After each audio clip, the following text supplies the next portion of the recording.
I'm sorry, guys. I know that like the people that are here that care enough to keep coming back, I appreciate you all. But the fact that we're going to lose people because X has to suck is a real problem. Like, this is a tech spotlight space, guys. I mean, come on. I'm on Wi-Fi. Actually, not only that, I'm literally plugged into an Ethernet cable. That's how stable I am. I'm not even relying on Wi-Fi. I actually have an Ethernet cable. Do you guys even know what that is? I bet half the people here have never even seen one of these. Like, Ethernet cables might even be older than some of you. And I got one plugged into my computer. That's how sure I am that it's stable. Directly from the damn modem, right? Yeah, JD, if I might cut in, I don't know if you're using, a mobile device or a PC or a laptop, but spaces are actually better hosted on mobile devices. So that might be part of the problem. And Elon sacked the X staffs. We only have seven staffs on X now, and their concentrations are not really on spaces from what I observed, and that's why spaces have been rugging this past few days. So it's probably the device you're using, or then it must be Elon, one way or the other. All right. Well, good to know. I mean, either way, it's Elon because like every other website in the world has figured out how to manage these small blips, right? And like reconnect. So I give no grace to the fact that maybe I should use mobile. Like X is a big enough company, way big, right? And like they should have a little warning. It says, hey, we recommend using a mobile device or whatever. So it's total bullshit that like somebody like you should know more than the users of X. Like, what kind of horrible operation are they running where they don't inform you about these things on a consumer-focused app? Anyway, I'll stop my rant. But you are correct. I am actually hosting this on a laptop, so that's good feedback. There's an annoying reason I do that, though. It's sort of selfish. Like, when I'm on my phone, I like to talk from the JD account so people know who I am, right? And I like to use my phone for the JD account because then also when I play music, it sounds a lot better through the phone. So if JD's, so you see, I can't be the host on my phone. That's my own little annoying thing I got to figure out. But anyway, good feedback. It's more important that the space doesn't rug. So from now on, I'll probably try to just host on my phone. Weirdly, I've never had this happen in the morning. I do the exact same setup every single morning for hours. A lot of you guys pull up, and it's literally never rugged once. So weird that it has to happen when we have our big spotlight and we've got dozens of people in the room, and all of a sudden it's game time, and now it happens. But anyway, we'll move on from that and dig into it, guys. Let's not let that get in the way of the what we're going to deliver today. I am going to go back real quick to the to the posts that I had on the Jumbotron before, because I want you guys to smash these if you don't mind, because especially these, let's see, because this is how we get the attention of the community, right? If we smash these posts, this is how we get their attention.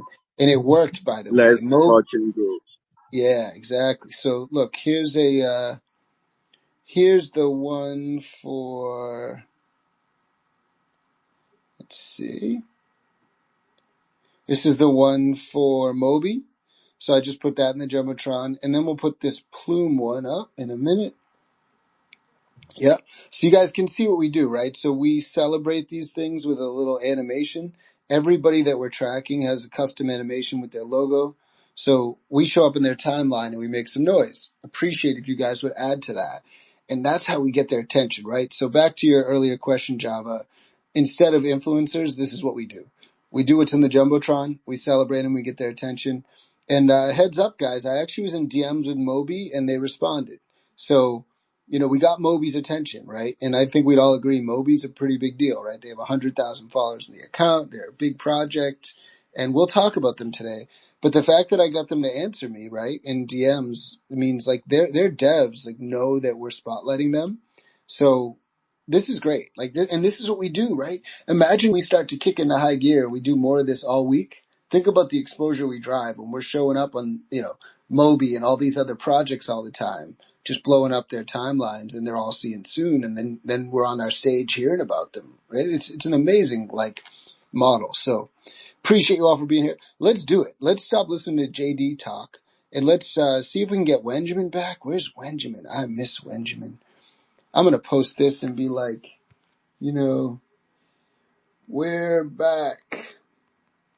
Where you Yeah, at? I follow Wenjamin too. I think, he's a really great guy in the space. I don't know where we stumble each other, but I attend a lot of spaces, so I guess it's from one of the spaces. But I follow him too, so bring him up. I would like to see Riz too on the speaker panel. I think he might have some other things to say. So let's just fucking go. Yeah, don't worry, Job. I got this. Yeah, so Wenjamin is, in case you don't know, for those who don't know, Wenjamin is not just a random person who came on the stage, right? I think, hopefully you guys know this, right? But in case you don't know, I will throw something on the stage, on the Jumbotron that makes sure you guys know who Wenjamin is and why he matters. He tells his story really well with this animation. So, you can watch it now if you insist. Take your 60 seconds away from us. Listen to that. It's a dope video. But that video describes Wenjamin, right? So Wenjamin, he is our character. He's tired of waiting just like us. He's always hearing soon, right? But then nothing happens. He asks when. He hears soon. And then he waits. So he's Wenjamin, right? He's like Benjamin, but he's the type of Benjamin that asks when a lot. And that's why he's Wenjamin. So Wenjamin's tired of waiting. And he's the one who decided we should do this whole Alpha Scout thing, right? And like recruit these based crypto degens who can really help us figure out where the good stuff is. Like where are the projects that are doing it right? The ones that won't ghost Wenjamin. The ones that when they say soon, they actually deliver on that promise, right? And Wenjamin's got this team of Alpha Scouts who's out there trying to find that for people, right? And so that's what this is all about. Now we'll have Wenjamin, I'm sure, at some point back in the stage, but for now, let's kick it over to you, Stein, and let's hear about these projects that you scouted this week as one of our Alpha Scouts. Stein, please request the mic if you will. Oh, you did? I'll bring you up. And then just tell us which one you want to cover first and we'll get into it.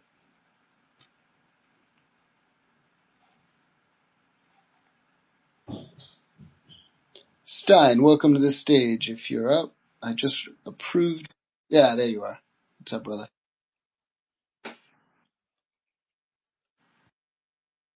GM to you. All right, let's get back into it. I'm sorry we had to do the restart, but let's get into it. I'll put on the Jumbotron whichever project you want to do first, and then you can. Let's go, Moby. Moby? All right, cool. So I'll go to the Soon post, right? This was our post. So, right, we showed up on the Moby timeline. We made some noise. And then we did our own post summarizing what went down with Moby this week. And now Stein is going to give us a deeper dive. This is where we get serious, guys. Now we're going to learn about the tech. And we're going to talk about it. And come on up if you have questions about the tech. Nobody should come on stage now unless they want to ask about this project. So I'm going to not let anyone on stage right this second. Please stop your request if you're not here to talk about Moby with me and Stein. If you are here to talk about Moby, obviously please request the mic, but otherwise please don't. This stage is for Moby now. Go ahead, Stein. Yeah, thanks, JD, and thanks to everyone on the space for pulling up, despite Elon rugging us multiple times.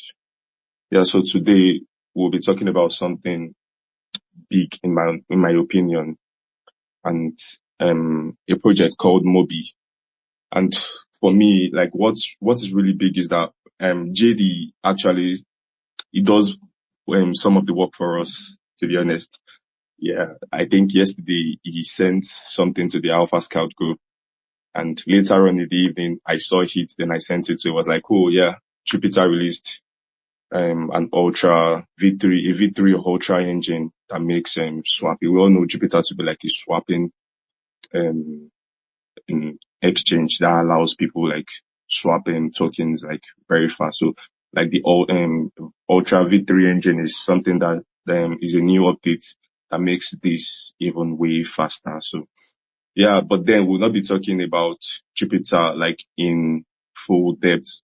What we'll be talking about is Moby, but then there's still something cool about it because Moby integrated this Jupiter's Ultra V3 engine. So yeah, so I would start by saying, if you trade on Solana, or you're just someone that keeps tab on where there's smart money moving every day, so I think Mobi is something you should pay like great attention to as I speak. And so I'm going to be breaking down what Mobi really is, and I think it's going to highlight what Mobi actually is and what is this new Jupiter Ultra thing, like what does it do, and why does the integration, like Mobi integrating Jupiter's Ultra V3 engine, like why do they have to do it? So you'll be learning everything on this space. So I don't know if you guys have your coffee or popcorn, so you guys can just grab it and ride with me on this journey. So let's go. Exciting, Stein. I love the way you said that, because I truly do have a cup of coffee right here, and I'm really excited to soak this up, guys. Like, I hope you're here for the right reasons and you're actually listening, learning to Stein, because like that, listening to Stein and learning from him, that's what I'm about to do. I'm going to soak it all up. I actually have a pen and paper. I'm going to write some things down probably. Stein, real quick, I want to remind people, I see 4 requests right now. I see requests from people that are trying to get on the stage. If you're trying to get on the stage right now, it strikes me as strange that you're already here to ask questions about Mobi when Stein has not even started talking about it yet. So I'm sorry, but I'm going to deny all these requests. If you want to come up and talk about Mobi, please request. But I need to assume some of those requests were just from earlier. So I'd love to have you guys on stage to talk about Mobi, but I know how spaces work and I know people will come up here and interrupt and talk other things. So out of respect for all the work Stein said to prepare this for us, please do not request unless you want to talk about Mobi, and then I will gladly bring you up. But it's over to you officially, Stein. Go for it. Yeah, thanks, JD. So all right, let's start with Mobi. Yeah, so when I was doing my research on Mobi, yeah, so I'm an alpha scout, so I have to do my research. Yeah, so I saw many people saying Mobi is just like a token screener, just like what we have on Dex Screener and other token screeners, like we all know. So, but then I feel like it has a more fancier UI UX. Like when I'm talking about UI UX, I feel like many token screener these days are like fragmented. And when I mean fragmented, I'm talking about you can't just do something on one click. For instance, if I'm trying to onboard my dad who does not have any idea on crypto, okay, I'm trying to bring him on board and we don't have like a good UI UX, I feel like it's going to be very, very hard for him to like get used to the interface and everything. But then I think Mobi got that spot on.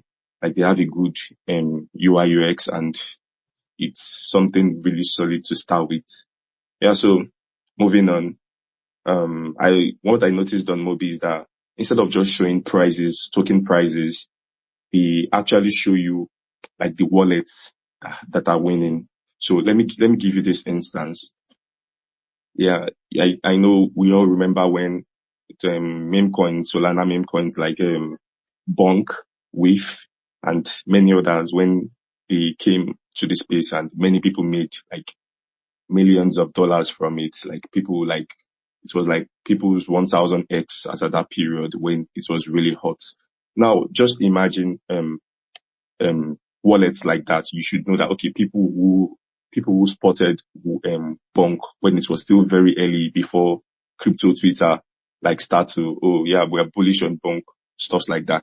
Like imagine wallets like that spotted it early. Then, Mobi saying, okay, wallets like that, we have spotted wallets like that, then we want people to be aware, like we want our users to be aware that, okay, for people that can spot projects like Bonk early, of course, they should be able to spot other projects that would deliver just like Bonk very early too. So before the whole mass on crypto Twitter starts to create bullish posts on them on citing, Mobi brings the notification to your device that, okay, this particular wallet that spotted Bonk and made these amounts of money from it, has just aped on a new project. Do you get what I'm trying to say? So it's like bringing early projects, but not just early projects. They are bringing early projects from people that they believe that they are knowledgeable and like they have like not like an inside information. Then it could be like an inside information as well. But then they are so sure that it might be a runner. So that's what Mobi does. So I'm not sure Dex Screener does that, and I'm not sure other token screener does it. So it's just like something they are bringing on board to like make a difference in crypto Twitter. So that's like the whole point. So I would not say Mobi is a chat app. I would call it a signal app, because it calls the signal that JD just bought SOON, and for them to tell you JD bought SOON, maybe JD really already aped on WIF or Bonk like few years ago, and they felt like, oh, JD has some information, is knowledgeable about tokens and projects that will run quickly. So yeah, let me bring it to people who are using Mobi and say, okay, yeah, you guys can copy trade, not exactly copy trade, but then you can just, you should also do your own research, of course, but then they're just trying to like bring signals to you instead of looking for the signals on crypto Twitter yourself, and they bring the signals very early. So I'll end that statement with saying, Mobi is like a place you go to find things before the crowd. So that's basically Mobi. So before I continue, I would want to like give a quick insight on what Jupiter Ultra V3 is about. So before I go about that, Jupiter is like everybody knows Jupiter to be like a swap interface. Like you can swap various tokens, like even tokens that are almost dead. You'll definitely be able to swap them on Jupiter. So Jupiter's Ultra V3 is something that the Jupiter dev, they reworked the whole backend of the formal version of Jupiter interface. So now this something that makes Jupiter Ultra V3 distinct is that they have something called the iris. And I know iris, we all know that we have like a part of our eye called the iris. So when I was making my research yesterday, I was also smiling that, okay, so what you guys are saying is that we have something that looks even better. I feel like our eyes has a better focus than even digital cameras. I know, yeah, of course, they've started making improvements. Tech is growing every day. So I think I heard that there are some cameras that have exactly the human iris in them to create a better focus. So that's just by the way. So I was saying that what they said, what the Jupiter dev are saying is that they've incorporated something called the iris, and it's like a meta router that picks the absolute best route for every trade that you want to make across like all liquidity layers. So that is what they are proposing with Jupiter's Ultra V3 engine. So according to what I saw, it has specs like they said it has it is 34 times stronger than it is 34 times stronger against sandwich attacks. So what do they mean by sandwich attacks? I think sandwich attacks is basically referring to those MEV bots. Like you know, people, if you are conversant with trading, you know those bots that attacks trade and they just swipe all your profits. So they're always there to like snipe trades, snipers, like sniping bots to just take your profits off you. So what Jupiter is proposing is that it's this Ultra V3 engine is 34 times stronger against sandwich attacks, and they also said it is 8 to 10 times cheaper on fees. We all know Solana is very, very cheap. Like it's the cheapest. I think it's the cheapest chain right now, cheaper than Ethereum. Bloody hell.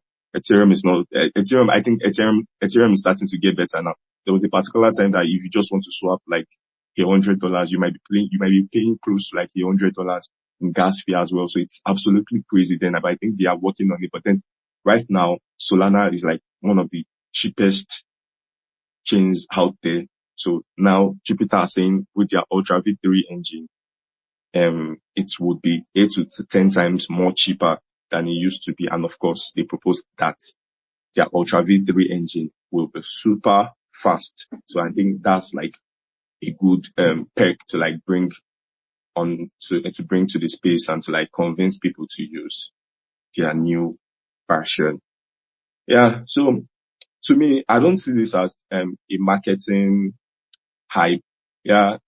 Some might see it, okay, they are trying to market. Of course, they are trying to market, but then they're not just marketing. They're bringing they're bringing real utility on board, something people would actually want to. Nobody will want to lose their, nobody will want to lose their hard-earned money to eye slippages or MEV bots like snipers trying to like outsmart them while trying to trade. So I think it's something of great utility on the space. So in simple terms, I would say if you trade on Ultra or if you trade through Ultra, you are getting like cleaner feels, you're getting safer trades, and you are paying way less for it. It's basically like going from, I don't know if you guys know, a Honda car. I don't know. Yeah, but then it's like going from a Honda engine to like, a turbocharged Tesla, like very, very, very.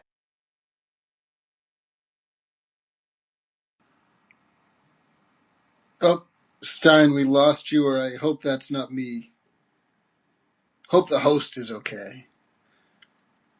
TK, welcome to the stage. Can you hear me? Just to confirm we got audio. It's a differently actions. Oh, sorry guys. Stein, I don't know if you were rugging or if that's me. Yep. Thank you for that. Let's just clarify. Okay. Yeah, hold on. Pause for a minute. Let's make sure we get good audio. I see a bunch of emojis, but I don't know what they mean. Yo, JD. I think I can actually stand. He kind of probably rocked a bit, but I think he's audible. You should come on again. Okay, so Stein, you're good. But guys, I want to suggest we take some pauses here. You're saying a lot of things that are really valuable. Like I'm already learning a lot of things I did not know about Moby, so thank you. But I think for the sake of everybody in the room understanding things, I want, hopefully Wenjamin's going to be able to rejoin. Guys, we had some technical difficulties, so we'll just give grace to that this time. But normally the way this is working is Wenjamin's on stage, okay?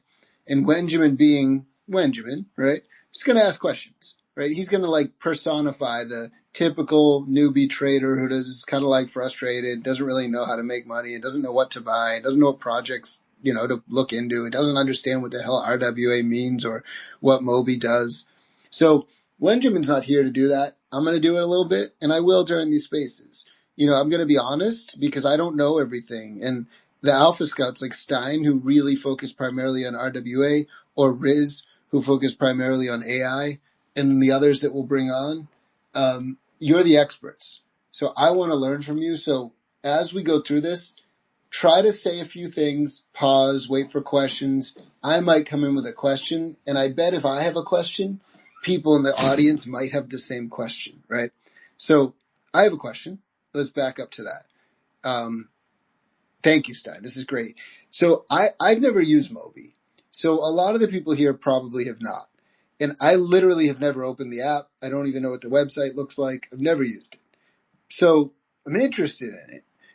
I didn't even know you could make trades on Moby. I mean, I guess I should assume you could, right? But I don't know anything about it. So now I think I'm starting to get it. Moby helps you find trades by looking at like other wallets and what they do. And it obviously has some AI involved. So it's really good at that. It's not just like copy trading. It's surfacing signals to you that you wouldn't have otherwise using intelligence that are smarter than the human brain. So I totally get that now. And that's great. And what I didn't hear from you, maybe you said it, I'm sorry if you did, is that you can actually execute trades in Moby. So I'm assuming, you find the stuff you want to buy, and then in Moby there's actually a swap engine, and it behaves like a DEX where you can actually make swaps. Or it behaves more like a wallet probably, where you can make swaps. And then I guess now you're telling me that it has a Jupyter integration, so it's probably like making swaps through Jupyter. And so I think you're now telling me that the experience for someone trading on Moby will get faster and cheaper because of Jupyter Ultra V3. Is that right? Yeah, sure. Cool. And so then I wonder, we're always going to be really honest on this stage. So sometimes when I hear people talk about faster and cheaper and everything, it sounds good, but I don't know if it matters to me, right? So, for me, what's the actual problem we're solving here? As a trader, I guess it's the sandwich attacks, right? We talk about speed. It's not like I really care if it takes 3 seconds or 7 seconds or 1 second for a trade to go through. I'm not trading that much, right? That matters. For me as a user, I can wait 5 seconds, not a big deal. I guess the real problem, if I hear you right, is mostly the sandwich attacks. You're going to lose money if these trades are too slow because there's more time for that sandwich. Is that right? Yeah, sure. All right. And Cool. so, Yeah, go ahead. No, please go ahead. yeah, I also mentioned something about fragmentation earlier on.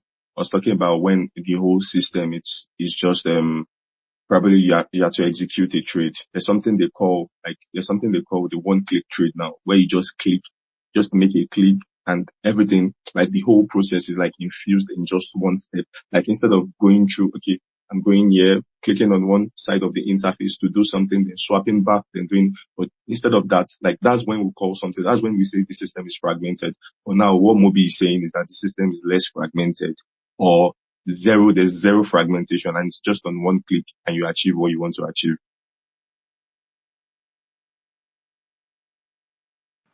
Got it. So when you say no fragmentation, I'm not fully understanding it. I'm sorry. I'm having trouble.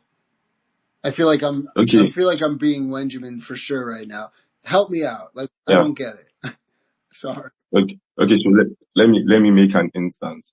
For instance, if you want to make a swap, or you want to make a trade on some of the dexes that we have, sometimes for instance, if I have USDC and I really want to trade, for instance, I want to trade, I'm just giving this as an hypothetical example. Let me say I want to trade Plum, then I have USDC. So there might, on Plum might have not integrated with USDC, and probably they are just integrated with just, tokens like probably ETH or Base token or probably USDC. I'm just giving this as an hypothetical example. So just because I have USDC, I have to, in the traditional setting, before I can purchase my Plum, I have to first swap my USDC to a token that is acceptable, something that is acceptable, like a token that you can easily swap to Plum that is acceptable on the deck. So that's the way it is. So I have to first swap from USDC to Ethereum, for example, before then I can now say I want to swap my Ethereum to USDC, to Plum rather. But now for systems that are less fragmented, what they offer is that you deposit your USDC, and when you deposit your USDC,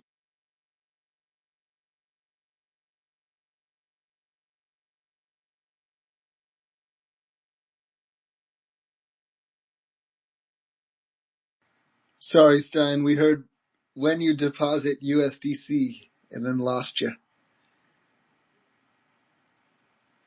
and less concerned about what. Hello guys, can you hear me? Yes, you said when you deposit USDC and then you rugged a little.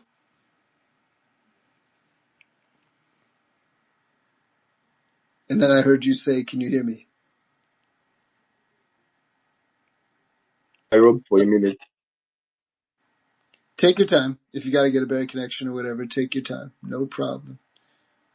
Yeah, I'm back now. Can you guys hear me now?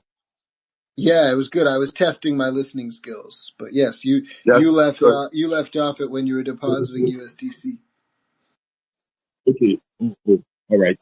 So I was saying, when you deposit for a system that is fragmented, when you deposit USDC, for instance, if the aim is to actually get Plum, I made an hypothetical example. So for instance, let's say Plum is just pairs that we have on Plum is just Plum Ethereum or Plum USDT, but then we don't have Plum USDC.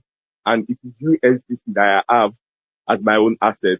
On traditional platforms, what they do is you have to first swap your USDC to an asset that has a pair with Plum. So that's what happens. But then what Mobi is saying is the system is less fragmented. Like there's zero fragmentation. And what happens is that with my USDC, I can easily swap to Plum without knowing what happens in the background.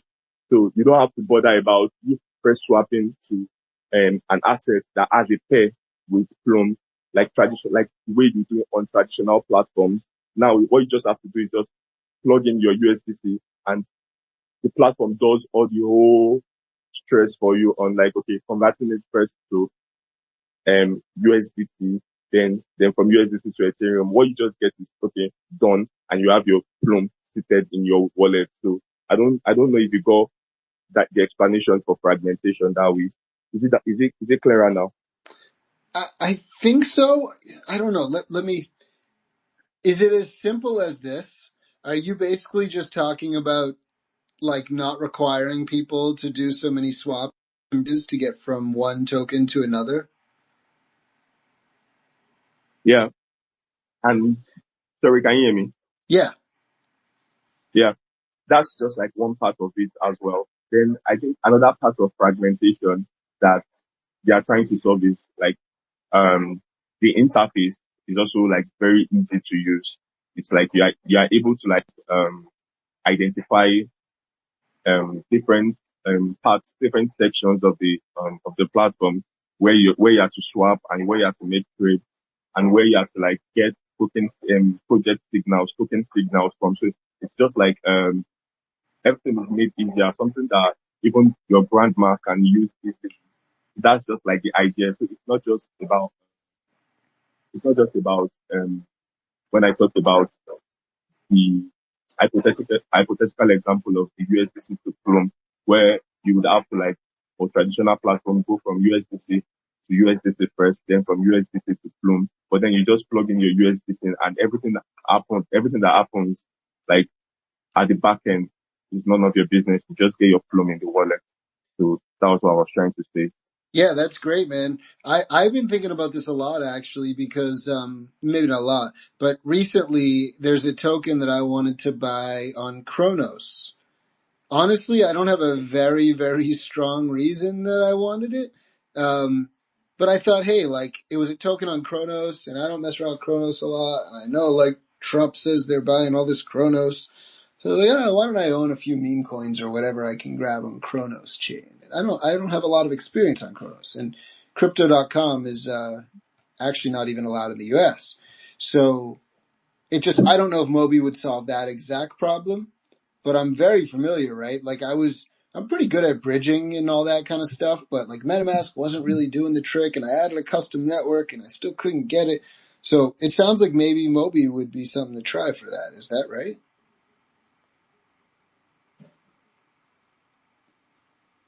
Yeah, something like that, something similar to that.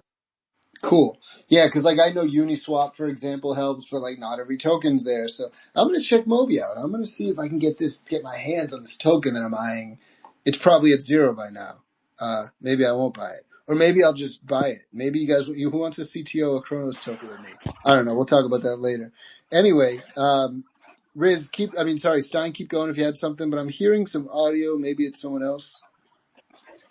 Yeah, I think that should be from me. It's raining here, so it might be that sound that you're hearing. But then I'm trying to like make my audio very clear now. Can you guys hear me? Am I audible? It's so much worse, brother. I'm not gonna lie.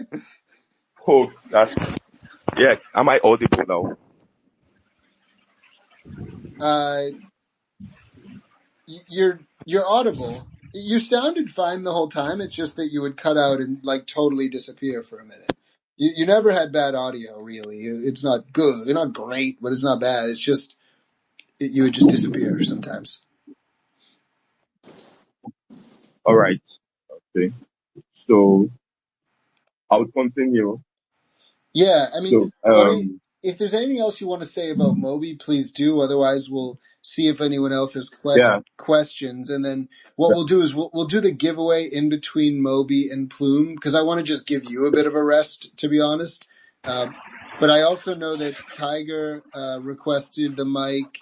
And in a comment, I think, Tiger, you said that you have some kind of access to a private trial of Moby or something. So welcome to the stage. If you want to jump in, please do.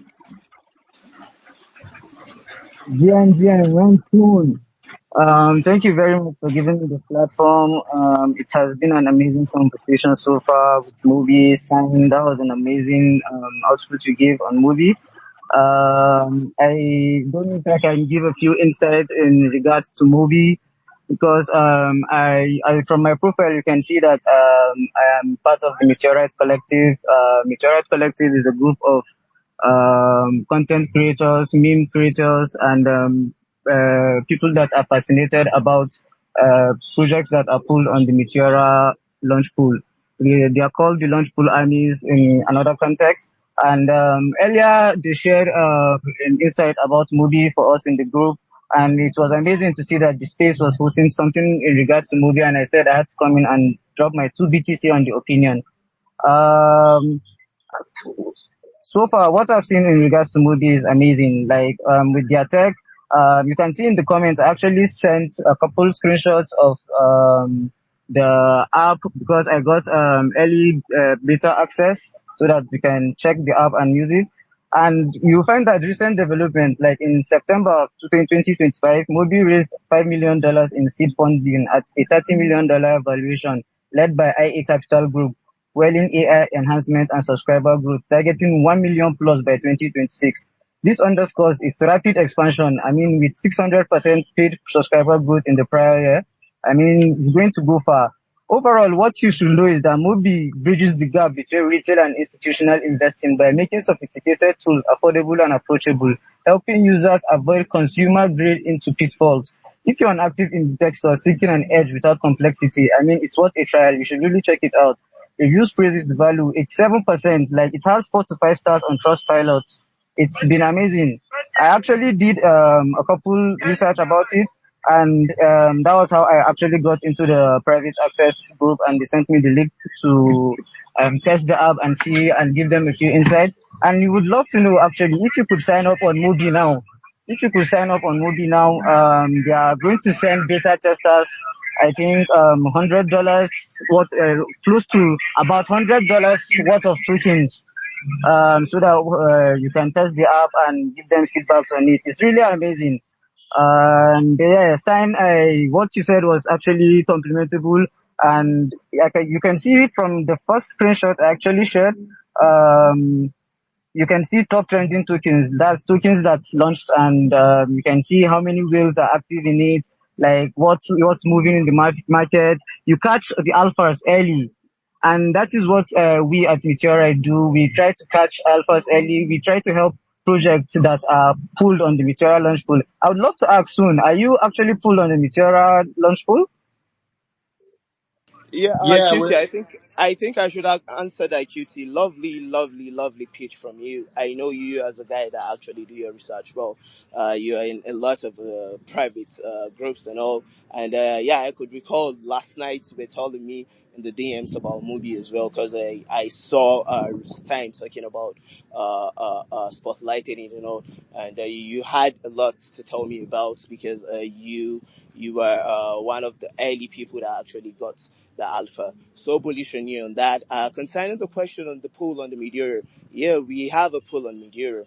Yeah, and what I like to actually make a lot of people be aware of is that, like, when you put in a pool, that's so bullish for the project. But apart from that, you're also setting yourself for a future airdrop on Meteor. We also the last moonshot was done on Meteor around June 25th. I think the airdrop checker came out on Wednesday last week, and yeah, we are still early, very very early. So the Meteor pool as well is an opportunity for you, not just about the token alone. It's an opportunity for you to actually stay positioned for the next Meteor airdrop. Yeah. So thank you very much, Tiger. Lovely pitch from you. Really appreciate you. You're also a brother, you're a fam, part of the Flames Launch Cabal. Super bullish on you guys. Thanks for always coming to show some support and also giving your input. Really appreciate it, man. Thank you very much, Riz. And a follow-up to the question I asked about the Meteora Launch Pool, which you actually have now, you will be delighted to know that in the Meteora Collective, we actually help projects that are pulled on the Meteora Launch Pool with memes, content, like get more reach and get more audience. Now, this is actually bullish for me because I'm going to be, I wouldn't be hesitant to actually show this to the community and then let's see what's magic fire. We do this actually just from the love of it, from the fact that you are actually contributors to the launch pool, and you see the future of Met and everything Meteora is trying to build, which you actually know Met is the future. But not to talk about that now. This is Soon Space. And let's get back to what the topic on discussion. Let's fucking go. Thank you very much, Soon, for giving me the space. Thank you, Riz. You're a brother and a fam. I always appreciate your advices and insights. I hope we only keep growing stronger from here. Let's fucking go, guys. Thanks, man. Appreciate you jumping in. First of all, a couple things. The screenshots you talked about, you can throw them on the Jumbotron if you want, Tiger. I don't know if you want to show those to us, but go for it if you'd like.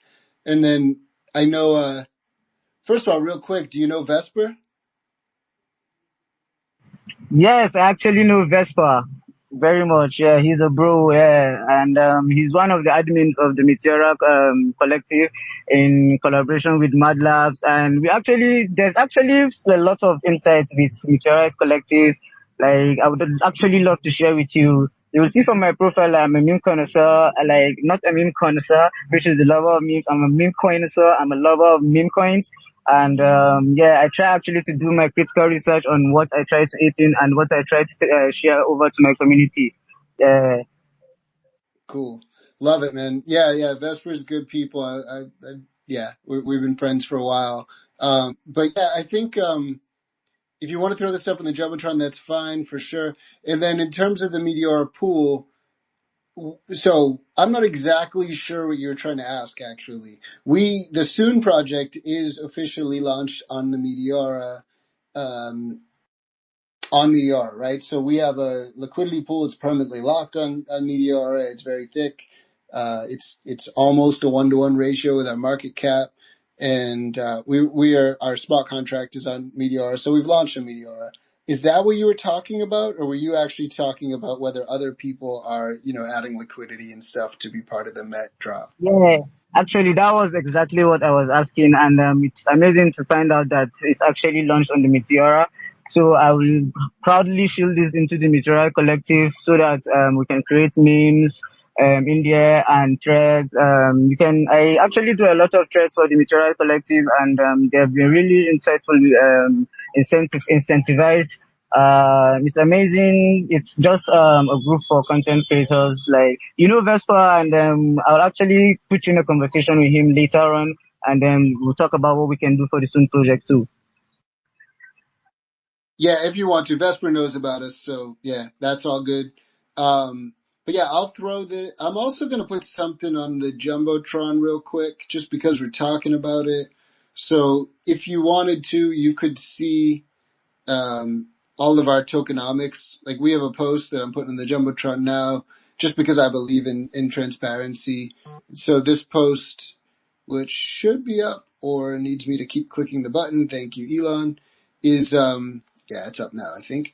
That just gives you our, details of like the wallets involved in the project, the marketing wallets, the CAs in there, obviously, but then like the link to the Meteora pool that's locked, because I just like to make sure everybody has this information and that it's super clear for people.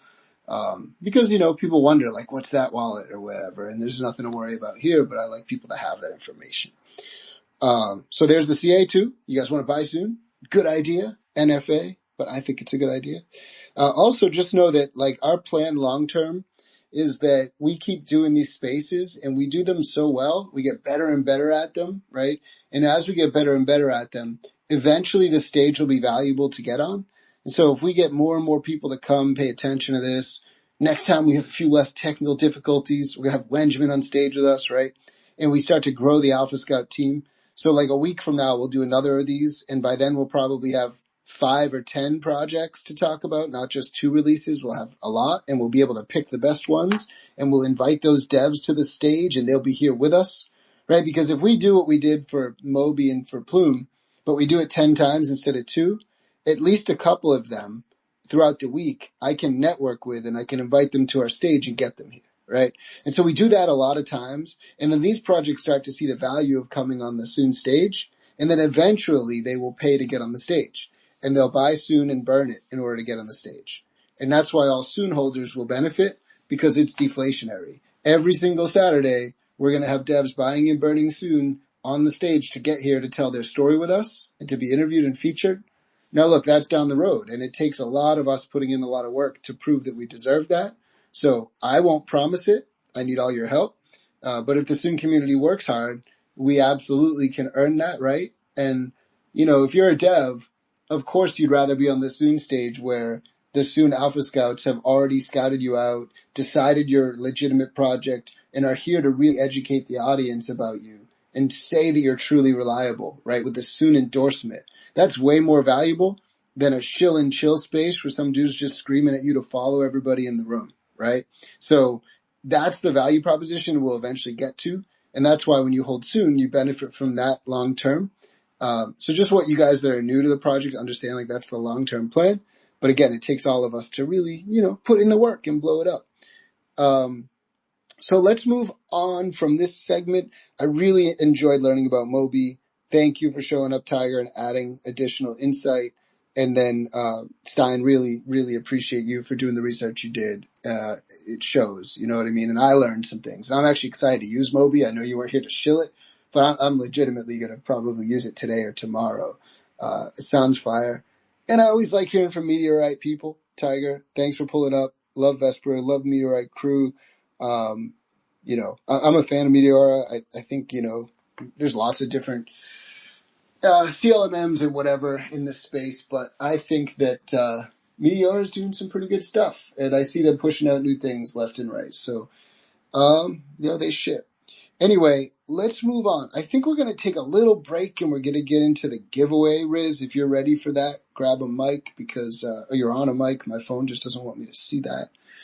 Let's do the giveaway. Let's get that back in the Jumbotron, have some fun, shout out some people who win a few things. And if you want to keep half of the giveaway for later, just to, like, as you said, see who contributes and kind of, sort of reward people for contributing, I think that's an interesting way to do it. So I'll put your giveaway back on the Jumbotron now, Riz, and you run the giveaway, man. So it's your choice. Like, how do you want to do this?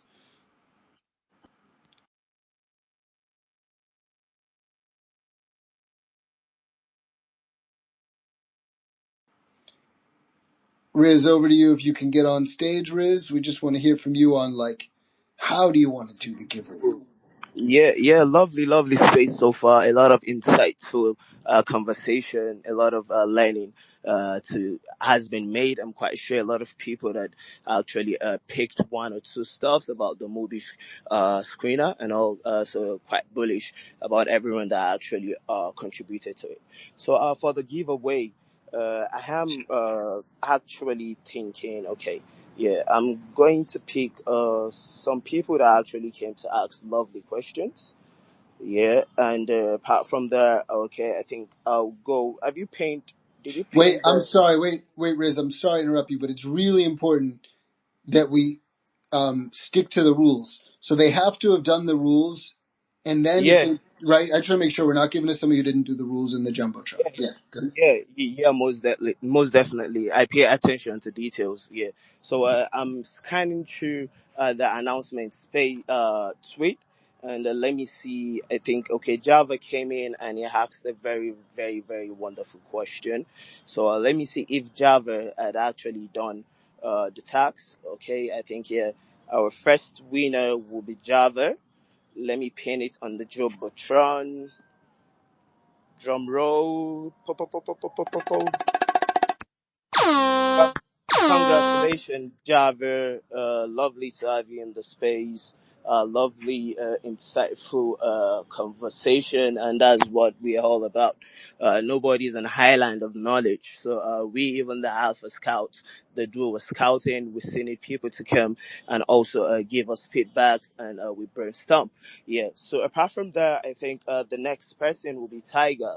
I wouldn't lie, because Tiger is someone that actually is moved a lot in Web3. He has a lot of connects, and he's also part of the Flames Lounge. So Tiger as well. Let me see if Tiger actually did uh, the tax. Let's see. The Tiger did the tax. I can't see Tiger. The the Tiger did the tax. Okay, yeah, I just saw it. Put it on the Jumbotron right now. Yeah. So Tiger, congratulations. You are second. Congratulations, Tiger. You're a second winner for the space. So right now, I think we've got eight more winners. We got eight more winners I'm going to take, because I actually want this to go to a lot of people. Yeah, and I would really, really appreciate everyone should know Soon is a project that is here to stay for a very, very long time. And we are actually, when Soon is actually valuable more than Solana, I need to say this out there. Yeah, when the deep happens in Solana, Sun doesn't follow the trend. Ain't that bullish? So let's go. The next winner will be. Let's see. Okay. Can I see some emojis? Can I see some emojis, guys? Can I see some emojis? Can I see some emojis from the listener? Can I see some emojis? Okay. Let's see. Let's see. Okay. Okay. I can see Rita. Rita. Is Rita a lady? Yeah. Oh. And JD, are you there? I'm here. Yeah, hook me up, bro. Am I winning? Yeah, yeah. No, it's quite just quite funny that I see. I think on all the spaces we've done, a lady hasn't even come on the speaker panel to come and speak. So I think I like the Jada PFP. It looks. I like the Reader PFP. It looks so bullish. If she could come on the speaker panel and say something, I think I'll give her 2x. Yeah, 2x. That's $20. Yeah, because we need to actually give ladies opportunities here as well. It should be gender by equality, because in the Flames Lounge, that's what we are actually all about. So, Reader, congratulations, you're a winner already. But if you could come on the speaker panel, you get a 2x. So, let me check if Reader actually did the tax as well. Let's see. Hey, Let's while you see. while you while you check, man, I love it. I fucking love it. Round of applause, right? Round of applause. Look, I hope Rita's a female, and I hope she comes on stage, and I hope she wins double.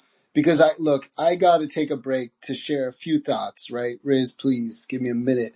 Like, I believe so strongly in diversity in this space, and I believe so strongly in gender equality, and I truly do, right, guys? Like, I think, um, I'm excited to give people from like all around the world opportunities here in the Soon project. I don't care where you're from. I care if you contribute. I've been very, very, pleasantly surprised by contribution, for example, from some people from Nigeria on this project, right? And like, I love supporting that. But I also am not saying like we should hire all these people from Nigeria, right? Like we should hire people because they're good at the job.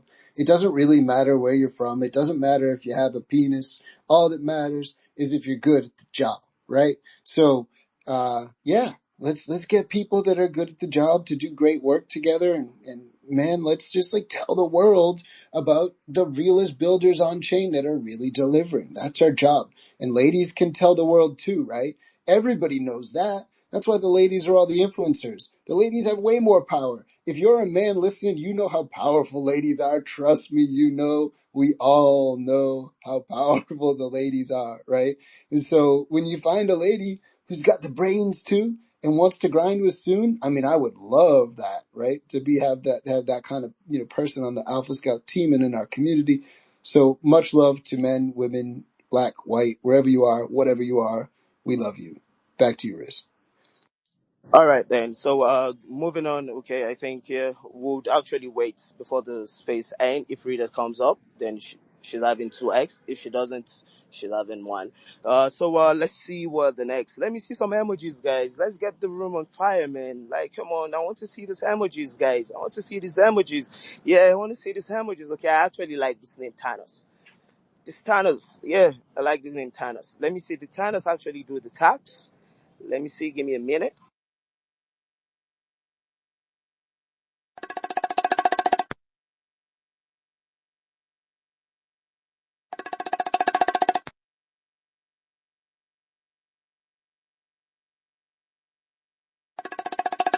Yo, While you're checking that, inside. congratulations, Thanos. Thanos has actually, he did it as well. Thanos is one of the winner. Thank you, Thanos, for being here as well. I think, how many left, JD? How many left? Let's do one more and then let's get into the plume segment. We'll have Stein tell us about the plume drop that happened this week, and then we'll come back to the winners toward the end. All right then. Yeah. Okay. Let's see. Let me get one more. Then I would actually be observing the space when Stan is talking. I like people that actually interact. Not that you're engaged in farming or all the stuffs. I actually like emojis because that actually works with the algorithm on X. It actually pushes our space to the next level on X. So I would be checking the what's it called, the emojis and all. Yeah, so the next person, let's see what am I going for. Let's see. Okay, let's see. Okay, I think I got Mustafa. I like the dog PFP. Did Mustafa actually did the tax? I hope he did. Let's see, drum roll please.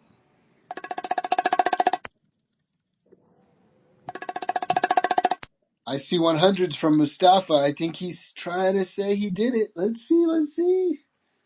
Yes, he did it. He did Let's it. Yeah. go, So Mustafa, Mustafa. congratulations. Yeah. So I think I still have another 4 other winners after when Stan is done. So come on, Stan, come give us some alphas, and we all learn, deliberate, and talk lovely conversation on Web3. Let's freaking go. Absolutely. Real quick before we hand it to you, Stein, get ready, Stein, get ready. This is your warning. Be ready, be ready. Stein, actually, you're not on stage, so grab a mic, Stein, please. I will send you an invitation just in case it's needed. Stein, where are you at? Invitation. Man, what's happening? Where are you? There we go. All right. So, Stein, I'm going to invite you. I invited you to co-host by accident. What I really meant to do is invite you to speak, but you can co-host too if you want. Guys, a couple things before we move on. In the Jumbotron, there are a few things up there. I love the winners being up there, right? But I also want to make sure that we're featuring the thing we're talking about. So right now I'm going to put up the plume posts. We already talked earlier about about Moby, right? So that stuff's still back there earlier in the Jumbotron. But I want to put 2 things up. One, I want to put the plume stuff up. And then this I also want to put. It's already been up there, but I'll put it up again so it's front and center. Riz just talked about how well Soon does so he said something like Soon outperforms Solana. And it's actually true. It sounds like fun to say. But if you look at the chart in the Jumbotron, that's me posting the other day. And it was true. I wasn't trying to tease anybody. Like, I woke up and I saw that Solana was down, like way down, right, overnight. And I was so grateful that I own a bunch of Soon. Because I was like, wow, wait, my Soon is way up. Like, I don't even have to worry that Sol's down. Because I know Sol will come back someday, right? And I know that I can then trade my Soon for Sol, right? And we're actually exploring, I've been talking with somebody about adding some USDC or other types of stable pools for Soon. Because if we do that, that helps insulate us toward bear markets. Because we do see this as like a real business that can last through the bear, right? Because builders build in the bear. And we still have a job to do, right? To work with those builders and share their stories. So if we pair with something like USDC or whatever, or USD1 or something, or even gold, I don't know, in situations where we go into a bear market and Solana's down, then Soon still has a path towards stability, right? So just a heads up, like we have a really thick liquidity pool, as I've talked about earlier. It's almost 1-to-1 with our market cap. And then you can look what happened. Like the holders have been really, faithful and trusting, and I love it. So I'm just appreciative that we have this strong floor, and I invite you all to be part of it. And if you do, please join the floor with strength, right? Like enter with what you're comfortable holding and a little bit more, because I want you all to be able to sell for profit, make money. I will. Like we all should, don't go, oh, Dev's selling. Like, yeah, I am going to make a little money, right? Because I'm working really hard, and I want you guys to also. I've spent so far, this project cost me money, and that's okay. That's what I signed up for, right? Um, by the way, I just want to give a shout out to Crypto Fight Club, who's down there. I won't typically like insert my own, I guess, like alpha scouting, but I genuinely love this project, and I believe in Tyler, the dev, and the team, and I think it's a dope project. So I'm just going to give a shout out to Crypto Fight Club, who's down there, guys. If you haven't checked them out, it's a really fun thing they do. They basically host these like really fun battles between different communities, like meme coin communities, for example. And, it's fun, guys. I'm really not here to like hard shill it. I own some, right? But not like a giant bag. I'm not a big whale. I just like to, give respect to good people who are builders in this space, and he's one. And that's what Soon's all about. So as the dev of Soon, occasionally I'll just call out projects that I truly know and trust. Much love back to you, bro. It feels good just to give you the shout out. So anyway, let's move on, Stein, and hand it over to you to tell us about Plume. And I'll get that stuff from the Jumbotron. Yeah, thank you, JD. I don't know. I've been rogging since, I don't know. But then I think I'm back now. Can you all hear me? Loud and clear. Yeah, you sound great now. Yeah, thank you, JD. Yeah, so we'll be talking Plume now. I think this is RWA. So yeah, let's go. Have you tagged it, JD? The Plume announcement. I'm pulling it up. It'll be there momentarily, so you don't have to wait for me. Oh, and then Wenjamin. All right, I'm so sorry. I'm so sorry. We gotta pause for 1 minute. Riz, are you with us? Yo, fam, I'm here, man. All right. Rita has requested a microphone, so I'm gonna let you be the first one to talk to Rita. I'm sorry, Stein, but ladies first. Welcome. All right. Welcome, Rita. Yeah, man. That's actually the rule. Yeah, I'm a big supporter of ladies, and I appreciate ladies. So yeah, why not ladies first? Is Rita on the speaker panel? On my device, I can't see her, but is she audible? Rita, are you audible? Hello, Rita, are you audible? Unmute your mic and talk. Hi, Oh, how are you doing, Rita? I'm fine. You're fine. All right. Lovely to have you. Yeah, I was just actually talking about ladies in Web3. And funny enough, I like to pay attention, and I had realized no lady has actually won in our spaces. So I gave you a 2x win if you come on the speaker panel, which you just did. Can you just tell us, have you been in Web3 for a while, or you're just a newbie? Yes, just got on board into Web3. Oh, all right. That's bullish. Okay, I think this is a perfect opportunity for you. You just got onboarded, and it will definitely help you to stay more close to the Sun community, and also DYOR more in the crypto space. So officially, you're a 2x winner. So you got $20, Reader. I think I've got just $40 left to give out in the space, and yeah, so bullish on you, Reader. We wish to see you more often, and yes, stay close, Reader, and just grind the right way. I wish you all the best in the Web3 space. So JD, we could actually push it down to Stan should educate us on what we are waiting on the RWA ecosystem. Over to you, Stein. And now I got that stuff on the Jumbotron. The timing's great. Congratulations, Rita. I am so happy that our lady friend won double. Appreciate you pulling up. That was a Chad move of yours, Riz. Appreciate it. Over to you, Stein. Now let's talk tech. Tell us about this DEX that's just for RWAs. I want to hear about this.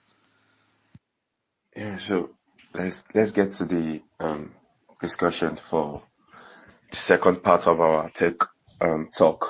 So for the second aspect of our tech talk, we'll be talking about Plum and Roster.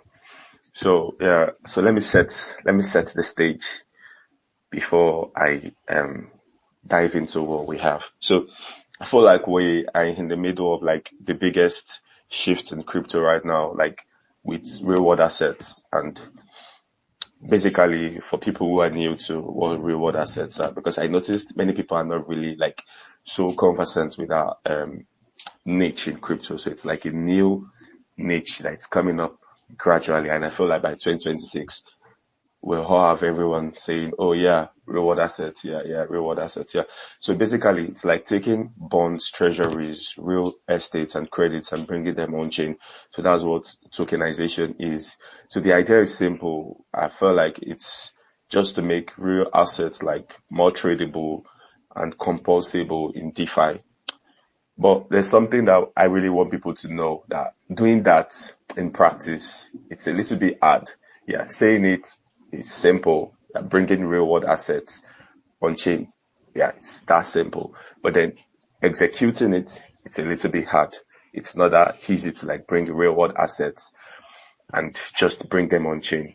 It's not that easy. So why is it hard? I think, yeah, there's regulation, like different countries with different regulation. So there are regulation challenges. There's liquidity fragmentation. Like there's not enough liquidity currently to like make that like totally work out. And I also think like, verifying real assets are also like a big problem right now, because people are scared that, okay, I'm putting my hard-earned money into like, a real estate that was brought on chain by a particular organization or some particular investor. How am I so sure that this assets I'm putting my money on is actually safe? Yeah, so that's one of the biggest problem where the real world assets space is currently facing. So that's like a whole lot right now. So it's like I said, there's regulation problem, like different countries with their different rules and regulations. So that's like one of the biggest challenge right now. So this is where Plum Network comes in. Yeah, so Plum Network is, or let me say, they are building a layer one chain that is specifically for the real world asset finance. So they are not just trying to host real world assets. They are designing like a whole stack around compliance, tokenization, and composability. So let me just say something so I don't lose my audience. So it's not like this, we all know like Solana, Ethereum are like layer one chain as well. But then this is what we need to know, that Ethereum and Solana and other layer one chain are layer one chain, but then they are not built specifically to manage the challenges and the needs that comes when we're talking about real world assets. They cannot manage, like they don't have that feature. They don't have the features that investors would actually want to see, where they can say, oh yeah, I'm putting my sheet on this asset. So they don't have it. For instance, Ethereum is slow. Like Ethereum is slow. Then you can't say, okay, I'm trying to get an asset and I'm spending 30 minutes. Of course, I'll get pissed and I'll just say, I'm not interested again. So there are a lot of things to like put in place. And when we're talking about real world assets, we're talking about serious money here. We're not talking about $20 that if my $20 hangs somewhere in the space, I'm saying, okay, I don't know, probably I get it, probably I don't get it back. But then we're talking about huge amounts of money here. I'm very sure no investor would want to lose such amounts of money due to a very slow chain. So that's just the idea. That's just the idea here. So what is Plum Network? So what actually is Plum Network? So I'll start by saying Plum Network launched their mainnet in June 2025. Yeah. And I think they did a particular contributors campaign where like called the Plum Guns. Plum Guns. I don't know if any Plum Guns is on the space right now. So they did like a Plum Guns, and people contributed by sharing like original content, not AI slops. So they shared original content and they got rewarded for it at the end of the day when they launched their mainnet. So I'm saying Plum Network, according to what I saw, they said they went live with about $150 million worth of tokenized assets from institutional partners like Blackstone and Invesco. So Invesco and Blackstone are like the investors. So when they were going live, when they launched their mainnet, they went live with about $150 million worth of tokenized assets. Sorry about that. So, and in real world asset, like that's very huge for you to go like with $150 million worth of $150 million worth of assets. Like it's a very big statement for Plum Network. And I would say most chains like are already talking about already talking about reward assets now. Recently I saw the Binance chain talking about reward assets, and we're literally saying some of the reward assets platform or projects they have on their chain right now. So I feel like everybody are trying to like adjust to this new shift because they feel like it's really, really going to change crypto and finance in some years to go. So everyone are basically adjusting to the shifts that is coming. And I think Plum is actually onboarding people, like they are onboarding them, people that want to like join the trend. So yeah, so continuing on Plum, the network is designed to make it's simple for asset issuers. Like I said in the last space, if you were in the last space where I talked about Red Belly, I was saying something on asset issuers. I was saying asset issuers are the people that bring the assets on chain.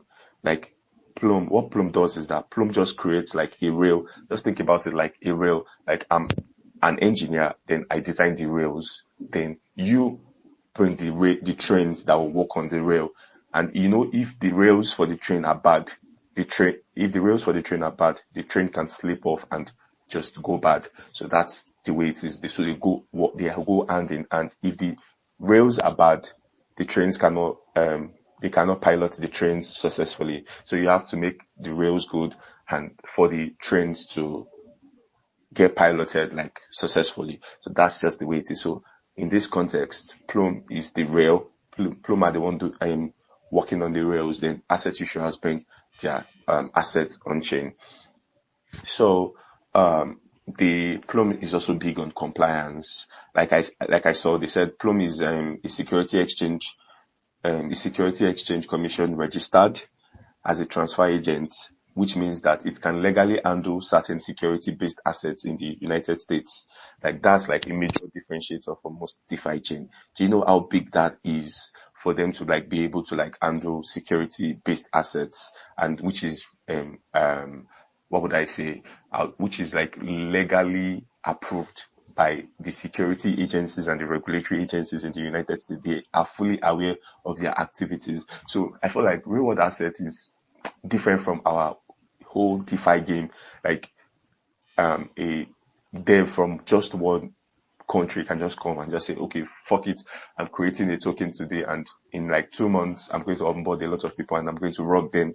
You definitely can't try that on Plum. You'll be held responsible. Like they know the people that are working on the project, and if such should happen, they know where to find you. So it's like a safer game on Web3. So that's the way it is.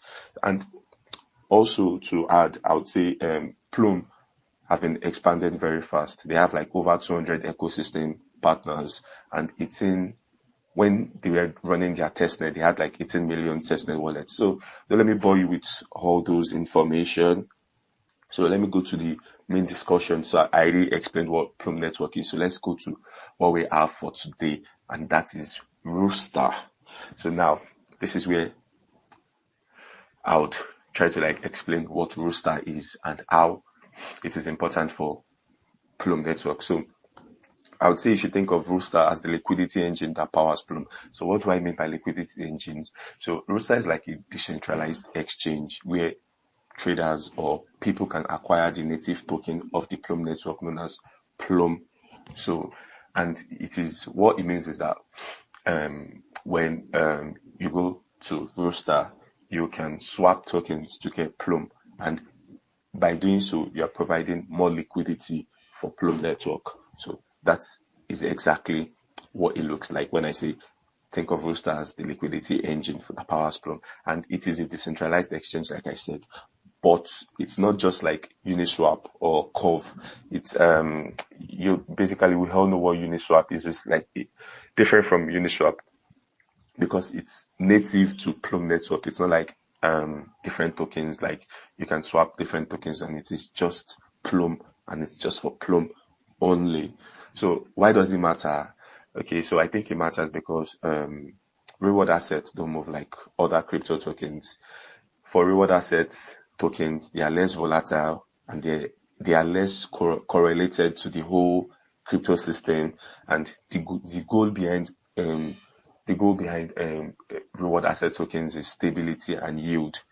Yes, because if I acquire a particular, for instance, for Plum network now, let's say Stein Corporation as an asset issuer, I'm an asset issuer with my money. I'm saying, okay, I'm going to PlumNet. I'm traveling to whatever states to meet Plum, to meet the heads of Plum, and I'm saying, okay, let's strike a deal. I'm bringing my assets on board. I'm bringing some real world assets on board. I have several estates in Dubai, and I want to bring them on board. So if me as an asset issuer is bringing such assets on board, and we've struck a deal, and everything is in place, they also have to ensure that when people from outside, other investors come, okay, so this is really cool and it's a safe asset. I know the people behind it, and I know Plum is regulatory compliant, and I know they can't try any shady deal with our money. Okay, so I'm investing my money on this particular reward asset.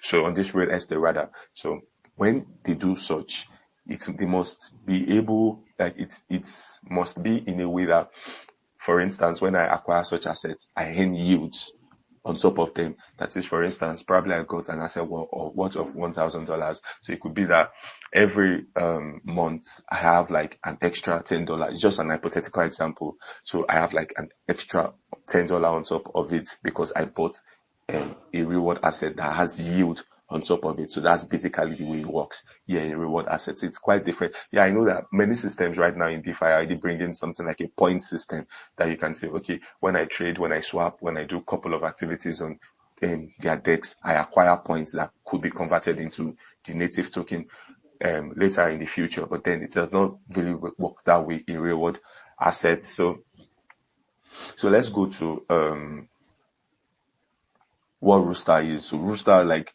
I'm sorry. Sorry, like son. This is a good moment to pause, right? We want to always like remind ourselves to pause, and I'm sorry I'm interrupting you, but yeah, sure. Yeah, so I'm going to do Yeah. that unless you just force yourself to do it. But you're on a roll. Good job. I'm interested. I'm learning. I have a thought or question, but TK's arm's getting tired. So TK, what's your question?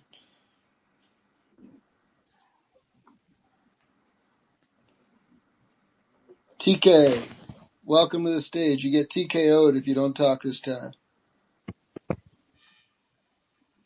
TKO's coming. It's like a knockout, but it's without a punch. That's when I kick you off stage for wasting a speaker spot, TK. You're leaving the stage any second if you don't talk. Sorry. TK, what you got? What you got? TK. All right. Sorry, TK. Think I might have to kick you off the stage. I don't like people hogging the stage if they don't have anything to say. TK, last call. Bye, TK. All right. So anyway, sorry about that, but it's just not cool, right? Anyhow, so yeah, Stein, I think like I'm super interested in this, but what I don't know is, I feel like I asked you the same question last time. Are we really just talking about stable coins? Or are we also talking about like what I think of as like tokenized assets, like, I don't know, very fancy watches or Lamborghinis or houses or apartment buildings or hotels? Like, are we talking just about, stable coins, or are we talking about other like tangibles? No, in this context, we're not talking about stable coins right now. We're talking about like high quality, like high grade, high quality assets. That's what we're talking about. It's like I know we know about tokenized. We can also call, the thing is we can call for USDT now. I feel like USDT is like, it will get to a point where we'll start calling USDT like a tokenized US dollar, because it's actually pegged to the US dollar or something. But then we're not talking about stable coins here. We're talking about high grade, high quality assets that are brought on chain. So that's basically what I've been saying. So yeah. Got it. And I know I hear you say it, like when you say high quality asset, it might just be our own interpretation of the word.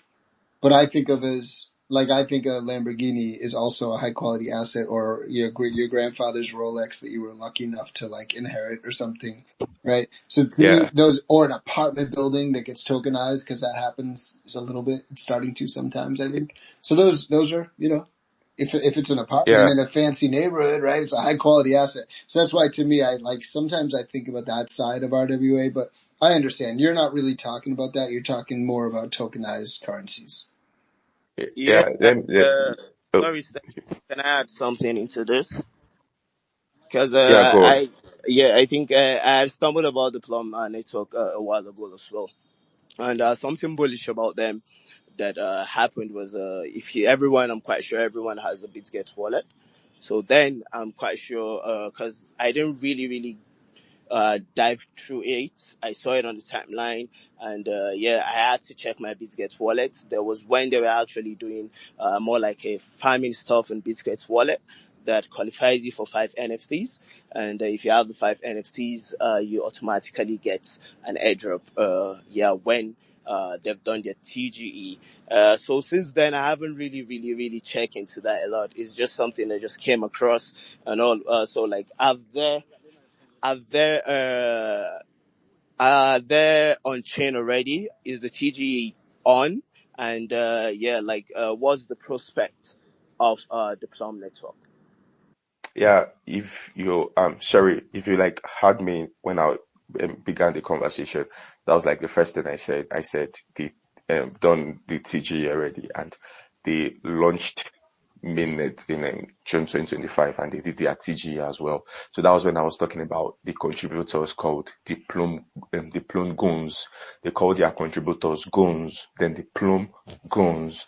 So like um the more you contribute, the more points you get. So like their points were converted into Plum native tokens, like when they TG'd. So that was what I said. So they've done their TG, their token generation event already. All right, that's really cool. Why I actually asked that question is a lot of listeners might probably not know that. I just wanted you to reiterate that so that people will know. Okay, yeah, they've done their TGE, and as well they had collaboration with Bitget Wallet, because from what I had known in this space, there's some Taiwan's exchanges that you will definitely collaborate with, and it gives a good PR for your projects, which I always say it's not a financial advice. Yeah. But those are just things we as an alpha scout can actually scout and come back to the community and give people the idea of it and the insights of all it's all about. So nice one there, Stan. Keep it up, man. Yeah, thanks for that input. Really appreciate it. Yeah. So like Riz Yes, sir. said, yeah, for sure. Like when you get listed, when your native token, like your token get listed on tier one exchanges like Binance, Bitget, Bybit, it tends to be like a boost like for projects. But then recently I've been hearing like thoughts on getting listed on Binance Alpha, like projects. Like recently there was a particular trade I wrote. I can't remember. Probably I'll check later. But then in the next space I'll show it. But then I'm not sure it's something I can get my hands on right now. So like I was hearing that projects, I actually did my research on it, that if many projects are listed on Binance Alpha this year, like they really, really did bad. And it was just like a fraud for project that whenever they see projects listed on Binance Alpha, people are just like, oh fuck, no, it's not going to cook. So yeah, Riz, your hands is raised up. Like, do you want to say something? Yeah, and just to add to something you said, Stan, and it's quite bullish for the Plume network. Yeah, Plume network is actually known for actually it's an on-chain ecosystem that you could use anywhere you go in the world. So far as they are integrated with the Plume network, you can actually book hotels, make reservation as well. I think that's something that the community also should know about the Plume network. That's quite bullish about them, and they have a lot of collaborations with all awesome other projects. Yeah, so I just needed to say that so that everyone in the listener panel as well will know how bullish what your what you actually spotlighted is all about. Yeah, thank you, Riz, for that input. Like, that's really great. So thank you for that. Yeah, so I would just continue. Let me just mention a few more things about the Rooster version 2. So now the release is now, there was Rooster before, so Yeah, there's I'm now a new sorry, Stein. version now. Sorry, Stein. I just want to jump. I'm so sorry to interrupt you, but I think this will help. Yeah, sure. I know that in these spaces, some people are genuinely listening to every word, right? And I know a lot of people are like multitasking and doing other things. So I just want to like occasionally pause and quickly recap. We're talking about Plume.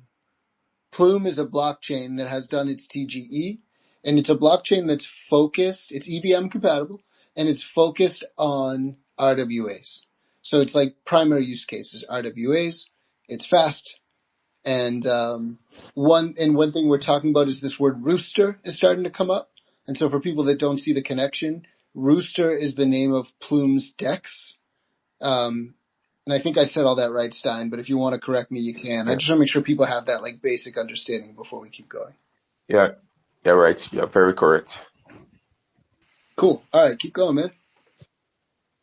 All right, thanks for that input, JD. So yeah, so I'll be talking about the Rooster version 2 now. So this week, Rooster like officially the Rooster version 2 officially went live, and this version like takes what they've built to like a new level, in my opinion.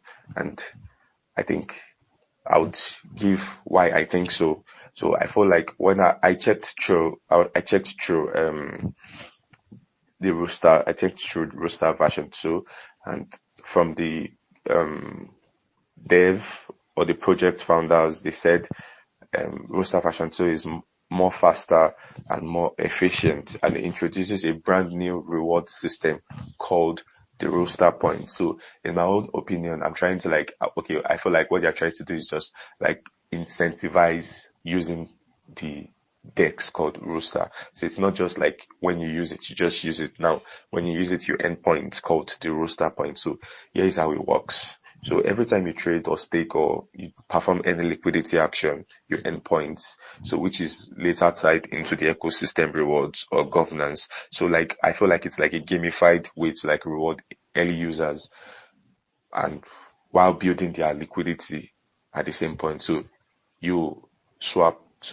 your tokens to old Plume, you build liquidity for them, then you get Rooster points, which will be incentivized to like get real Plume tokens in the future. So like it's like a win-win situation now. So Plume is winning in the liquidity aspect. You are winning in getting the Rooster points, which would be later converted into real tokens, and that's equivalent to real money at some point. So also I saw that the version 2 of the Rooster decentralized exchange also optimizes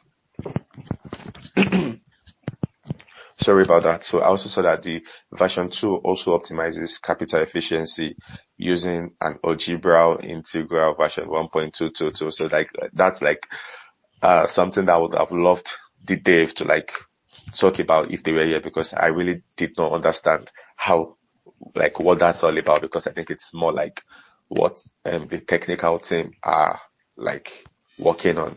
So yeah. So, but then I found out that it means that liquidity pools can earn more per dollar and traders see less slippage even on large trades. So I feel like, okay, yeah, that's like a cool feature to do if the traders are going to be seeing less slippage even on large trades, because I've seen that most on like many DeFi platforms, when you do larger trades, you get to like lose some certain amounts of money. But then I think what Plum is promising with the Rooster version 2 is that even if you do a billion worth of transaction, they are promising that you still don't lose money on the trade. So in other words, I would say this is a DeFi infrastructure rather that that is finally catching up on institutional grade assets needs. So this is exactly what like assets that are of high quality and like institutional grade really needs. So yeah, so yeah, continuing, let me talk about the Plume and Rooster synergy. So for Sorry, people to wait. like understand. I'm gonna pause you for a minute there because what you just said really excites me a little. So, like, Okay. I love us to think about real use cases and why this stuff matters. So, I think you just touched on some of it. Like, somebody told me something recently. It might have been you that shocked me that Ondo doesn't even have a blockchain. So, like, it's like there's all this talk about RWA, but it sort of sounds like what you're telling me is that Plume is really delivering, and I know that's the whole point of our spaces, right? That we find the ones that really deliver. But it sounds like, there's all this interest in, I call them stable coins, like high quality assets, right? So like USDC, USD1, USDT. I know I keep saying USD because I understand that's the world's reserve currency. That is what it is. So are you basically telling me that like those things, those stable coins, those tokenized high quality assets are not really like highly usable today because there's no blockchain that's right for them? And then I guess Plume solves that problem. But if you're telling me speed is the primary part of the solution, then why not Solana? Like, why not Celestia? Like, why not some other fast chain? All right. So I would answer the question. I would first I'll point to the first question saying why you said, if I got you right, you said why is USDC like stable coins, like why are they not like um sorry, can you ask that question again? I Yeah. got the second one, but the first one. Yes. Let me rephrase my whole question. And by the way, guys, I want to make sure everybody understands this. Stein has done his research and he's an expert in this space. But I don't expect Stein to have every single answer always. So, like always on the stage, we should give grace to each other and to the scouts. They're doing their best jobs and I love them for it. But I also want scouts to be comfortable to say, hey, I don't know the answer to that. And then maybe somebody in the audience could come up and help us all learn together. Or maybe the scout will say, let me look into that and get back to you another day. And that's a fine answer. So I just wanted to say that now for the rest of soon. But then I wanted to restate my question for you, Stein. It's really Yeah, just, sure, go on. it's really just, there's a lot of people interested in stablecoins, USDT, USDC, USD1, whatever you call them, tokenized high quality assets. And I think you're telling me that there's a problem, which is that everybody wants them, but there's no chain today that's really quite right for them. And that Plume is the one that's introducing that.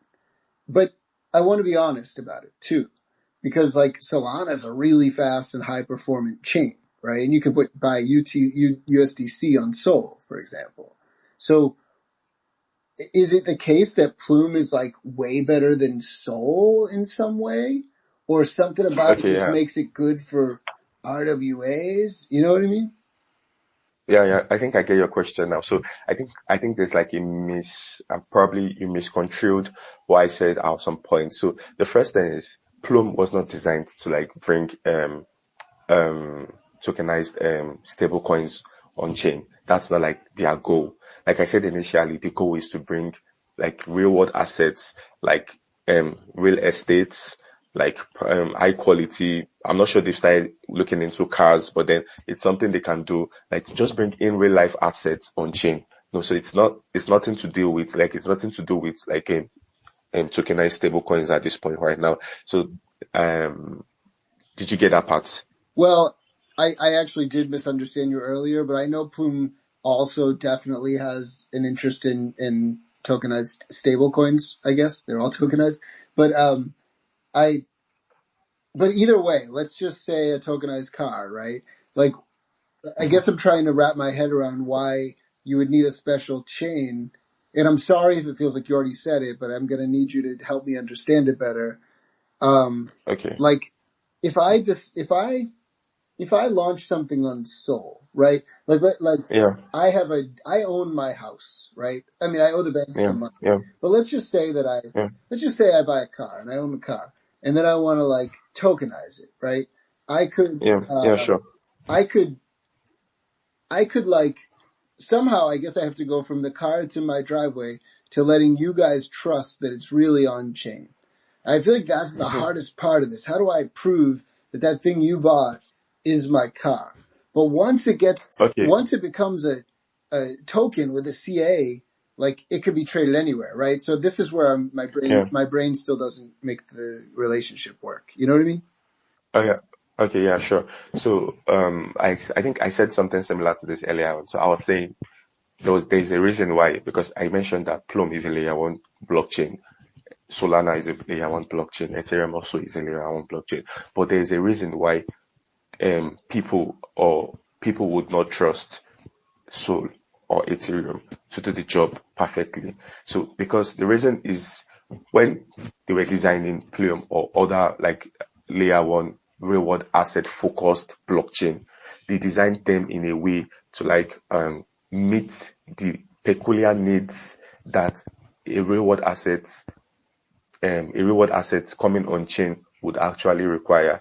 Now, looking at it, if we are to like bring reward assets on just Ethereum only, like not something, Ethereum is not 100% focused on reward assets, if you know, like, and Solana is not 100% focused on reward assets. Yeah, I know some certain projects that like are already coming on Solana and are coming on Ethereum. So, but then they are not 100% focused on reward assets. I think they are starting to like make some adjustments to like meet some of the needs that they feel like a reward asset on chain would require, but then they are not 100% built for that purpose. So what I'm saying is, when you bring an asset on chain using Plume, the Plume network, what happens is Plume gives you some of the features that Ethereum will not give you. For instance, I don't know, but you're looking at it from the sense that let's say, for instance, I can't remember the exact. I think it was early this year. There was a particular, good. Let me give this instance. If you all can remember, there was this particular time that when the White House was going haywire, when Donald Trump launched his Trump token, there was, I think, as at that period, the whole Solana ecosystem was dead. Like, when I mean dead, like nothing was going, like it was 100% congestion. You would never want that on a reward asset. You would never want that on a chain. You wouldn't want that on a chain where there are reward assets, where people need to be there 247, 365. Like, you want something that people can have access to like at every time. So if you're saying that for 2 hours or for a day or for 2 days, the Solana chain is congested and people wouldn't have access to like make transactions, send or make deposits. So that's crazy for a reward assets chain. So what Plume and other reward assets blockchain are saying is that let's make a system that is designated for just reward assets, where there wouldn't be like several activities that will bring congestion or that will bring congestion on board. So it's just reward assets, and they have bringing other features along with it, like zero finality, low fees, and like 247 accessibility. So that's like something that is like a very, very big thing they are trying to solve. Because right now you can't say, okay, putting it on Solana or Ethereum, like you could have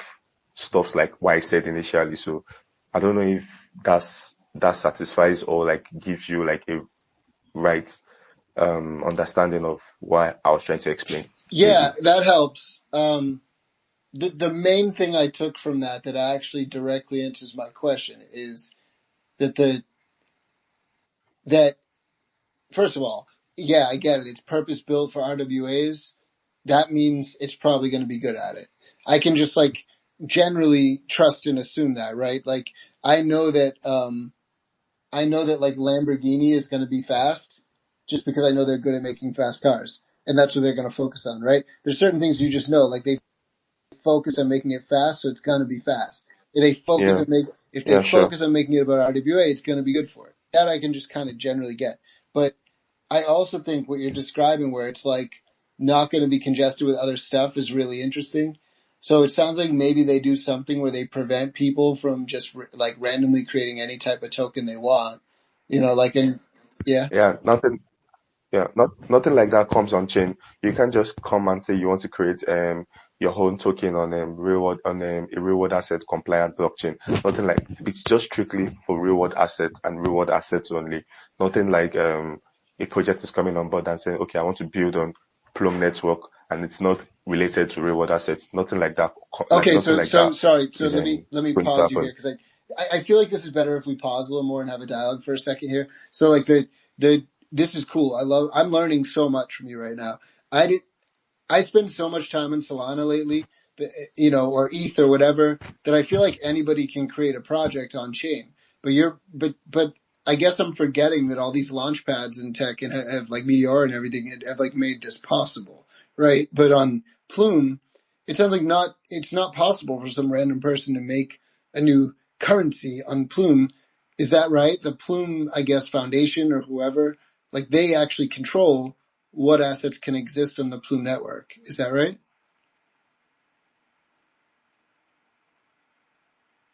Is it true that like a regular person cannot create a new, I guess, I'll say asset or CA or whatever on Plume?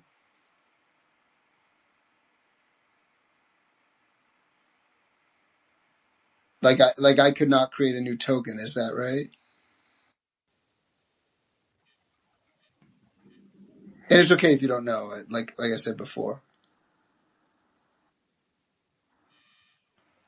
Stein, did I lose you? Oh man, I think you're rugging. This is the good part.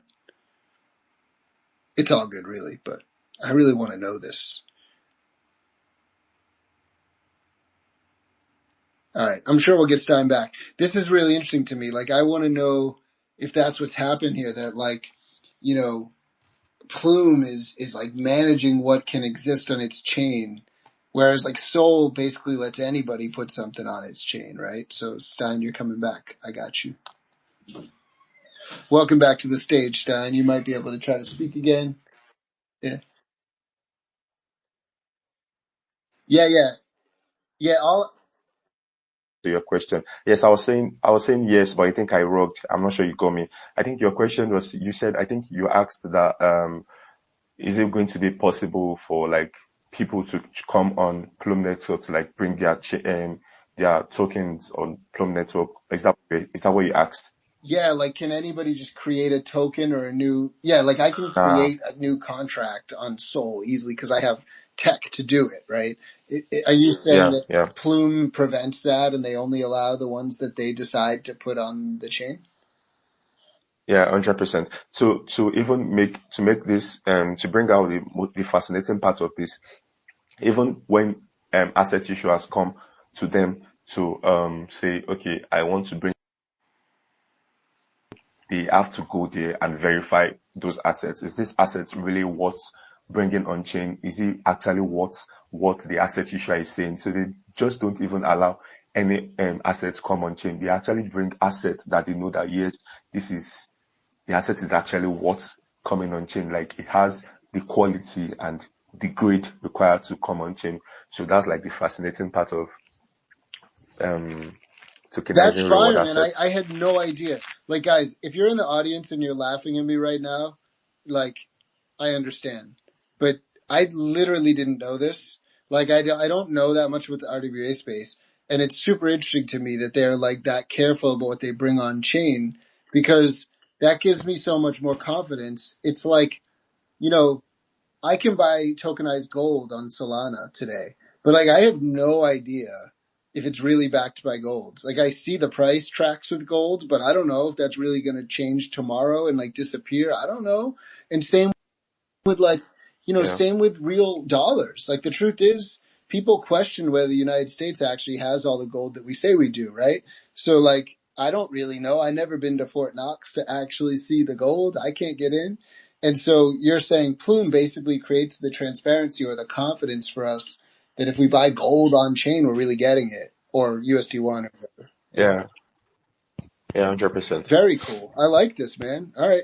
We'll probably wrap soon. I don't mean to cut you off, but let's give it 5 more minutes on Plume. I know people are probably getting tired of the space, so then we'll go back to the giveaway. But if it's really important, keep going. Otherwise, I think maybe we talk a little bit about how people can get involved in the Rooster Points thing, which I just read about, and then anything else you want to cover. Yeah. So I think I talked about the roster points already. Yeah, So you it's did. just a reward You for your, did, but the yeah, one thing, like the a one thing reward. I read, which, Okay. look, like I said, you might not know everything, so I'll tell you what I read. Yeah, I'm listening. so I'll just actually put this right in, this is from an article. There's a really interesting article, that I read from Plume, and it is published like so here, I'm going to put this right in the Jumbotron, and then I'm going to put a comment in here also on the Jumbotron. So this will help you guys. If you want to earn Rooster Points, as of now, there's actually only one way. Like in the future, just trading on the DEX is going to give it to you. You're going to help you get them. And in the current state, the only way is if you stake funds to eligible pools. So you got to be a staker. But it sounds like they're adding it where like you just use the DEX and you'll be able to earn points. So NFA, but my advice would be like maybe stake if you want, but certainly just try to use the DEX because it can't hurt. You'd be exploring the DEX. Maybe you even, put some money into a thing that earns you yield. And at the same time, like you might earn the points just by trading on the new DEX, the Rooster DEX. So that's in the Jumbotron Stein, if that helps. Yeah. I can say it already. Yeah. Thanks for bringing this up, JD. Of course, man. So whatever else you have to say about Plume, please do. But this has been great. I've learned a lot. I appreciate it. As much as we didn't have Wenjamin to make it funner, we got some good intel today, information on that. Yeah. So I think, what else do I have left to say? So, okay. So I, think one more thing is I'm saying, okay, Plum, so I would say Plum is the infrastructure layer, like where reward assets are tokenized and settled, when Rooster is the liquidity layer. So infrastructure for Plum, Rooster is the liquidity layer where those assets actually trade, they earn and they circulate. And like I said initially, like I said, Plum has like over 200 ecosystem, and you've got some like Nest, Solera, Decent, EO, and Native USDC and CCTP. So Nest is just for asset issuance and staking. Solera is for lending, borrowing, using RWA collateral. Then Decent is for building structured yield products, and so on and so forth. Then the Rooster liquidity feeds into all of those ecosystems. Like for example, liquidity positions from Rooster can be used as a collateral on Solera. So what do I mean by this? Like the more LP positions like that you have on the Rooster platform or the Rooster DEX, you can use it as a collateral. So the more like positions like you have on Rooster, the higher your power on Solera, because that's like a high collateral power. It's just like saying in real life you have like, I'm not in the United States. I don't know if JD can help me with the word. There's this thing, oh God, there's this thing they do in the United States that you can use to like, get funds. They call it a particular point. I don't know. I don't know the Do you mean exact word right now. Is JD. it credit card? Is it credit card or grant? No, no, no. There's this kind of there's this kind of I think it's like a point system abroad where, for instance, if you want to get probably devices, something like probably an iPhone device or something, you don't have to like pay everything, but it depends on It's your your credit scores. It's your yeah, credit your credit scores. score. yeah, Yeah, exactly. that's right. Yeah, Yeah, credit thank you. score is, yeah, Great, great. Yeah, people in yeah, the US, yeah. you So guys might find yeah, this sure. interesting. People in the US think of that as like your financial, like your willingness and ability to pay back debt. So if you have a high Yeah, credit sure. score, you can get a low, like good deals from banks and you can borrow a lot of money. But if you don't pay your bills, your score goes down and then banks will not lend you money anymore. Yeah, so I was just trying to like link it together with what I'm saying here, so it makes more sense. So yeah, then I would say, why does all of this matter? Sorry. So why does all of this matter? I would say right now, if you check resources and if you check like valid resources, you'll see that they are projecting the real world asset market to hit like $16 trillion by 2030. And it's something people are saying, and by 2026, a lot of movements have started already. Like Undo Finance is doing great stuff in the real world asset market already. They are like one of the biggest leader right now in the real world assets, and I feel like people are still sleeping on that niche. Yeah, so the real world assets market is projected to hit like about $16 trillion by 2030, which is very, very big. And I would say, to be honest, Roster version 2 is a small but important step towards that, since it's a DEX where reward assets can move like crypto without the usual frictions that we have. And it is built for builders, traders, and also the institutions. So, yeah. So, I think I should talk about I've been praising the reward assets space since morning, or sorry, since where I started talking. So let me just talk about some of the challenges and risks that we have in this space. So yeah, I still feel like one of the biggest challenges right now, I think I mentioned it earlier on, is regulation. Like earlier on, I'm just going to divert a little bit. Ondo brought real Wall Street on chain, and currently, as at now, it is not available for people in the US, and that is a regulation. That is a regulatory challenge, because the United States Security Exchange Commission are saying, no, you're not bringing something on chain.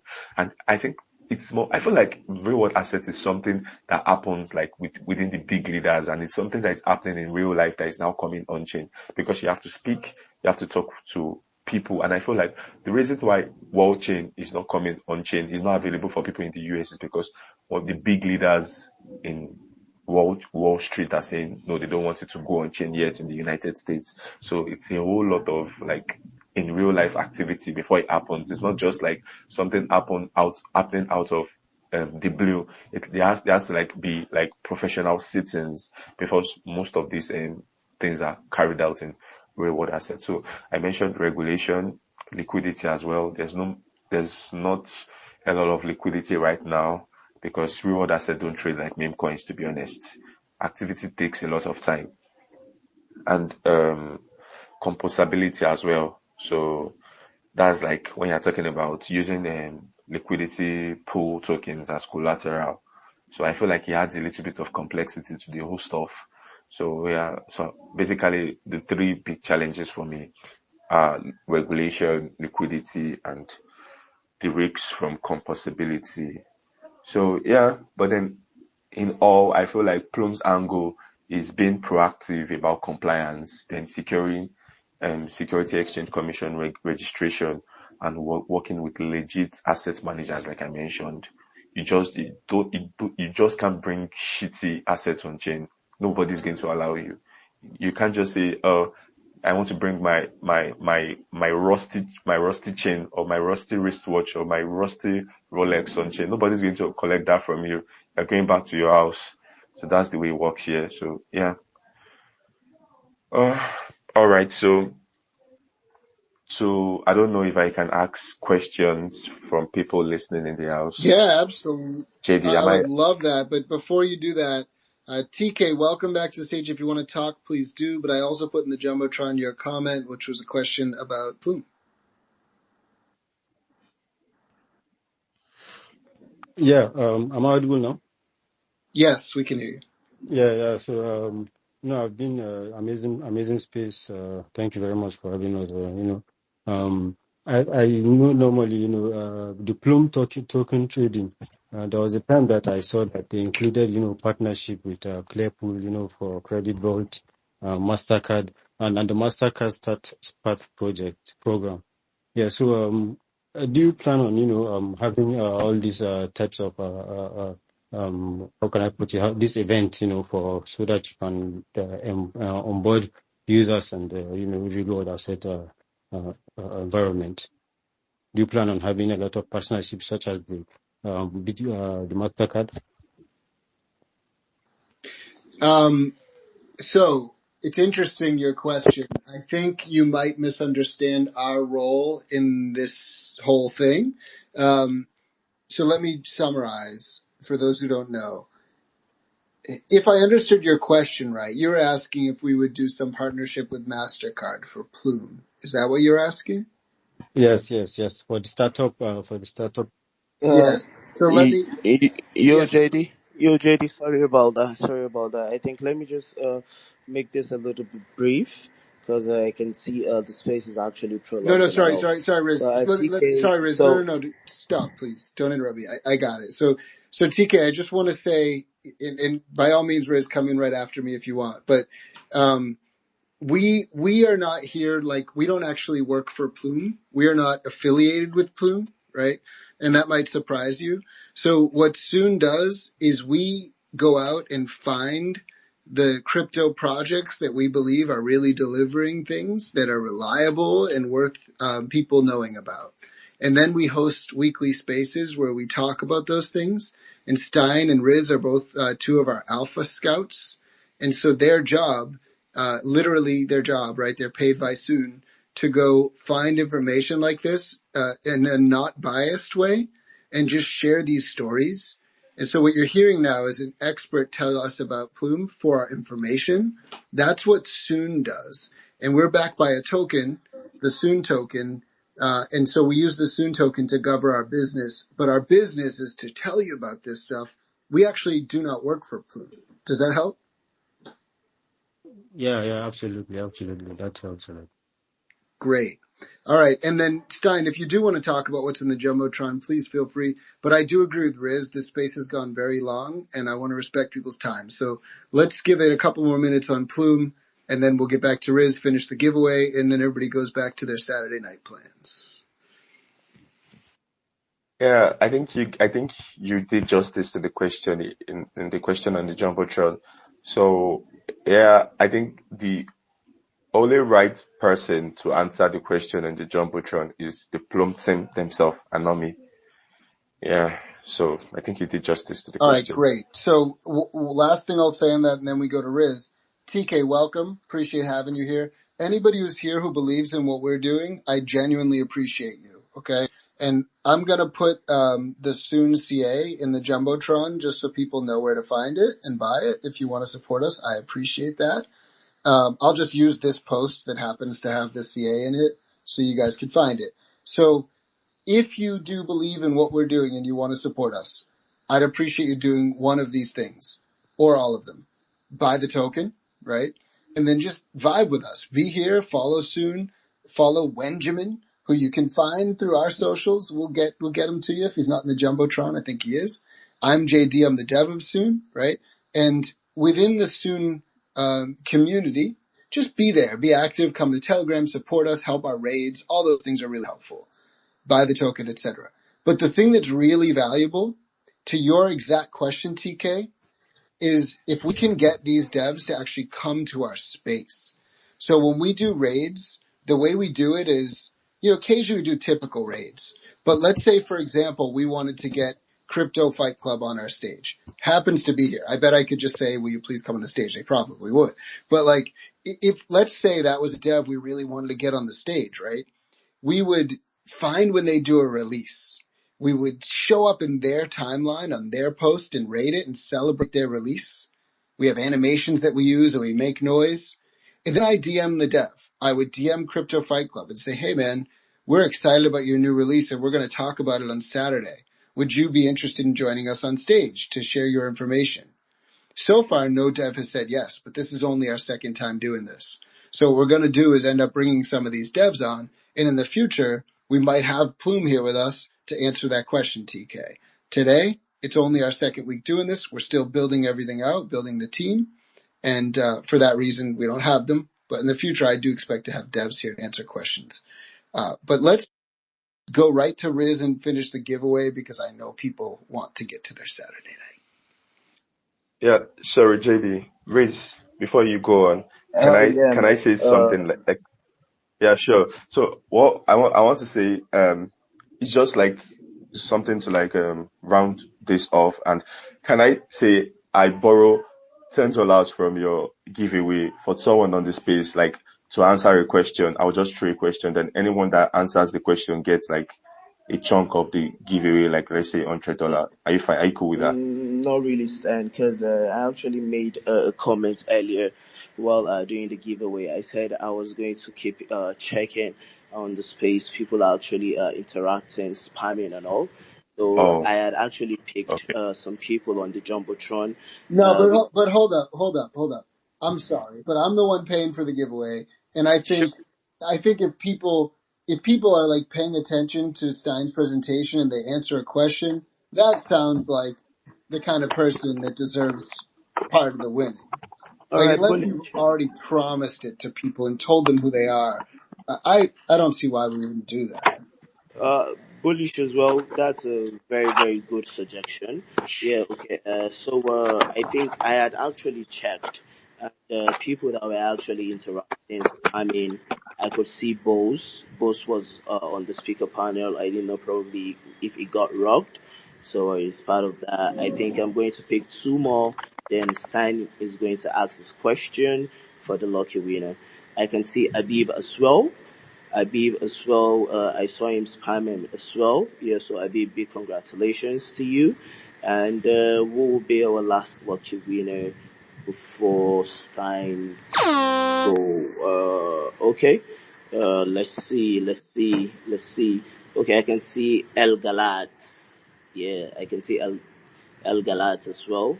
Big congratulations to El Galat.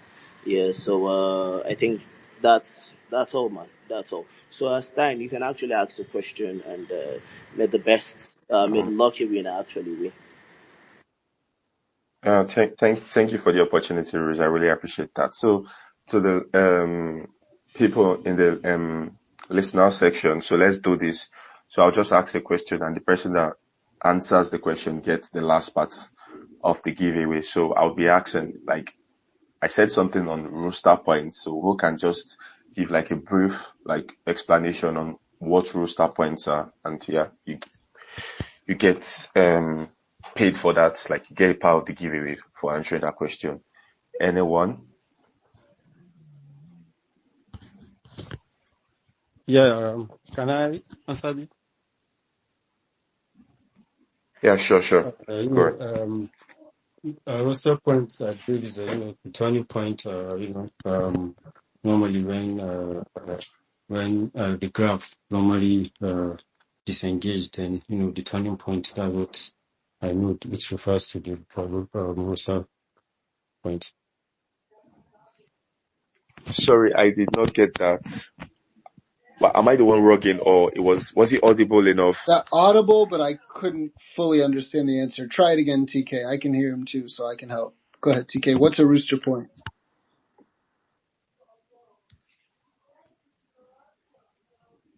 TK, what are rooster points?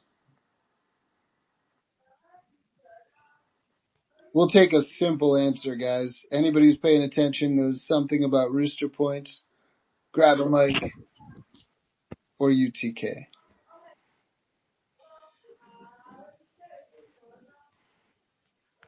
Come on, TK.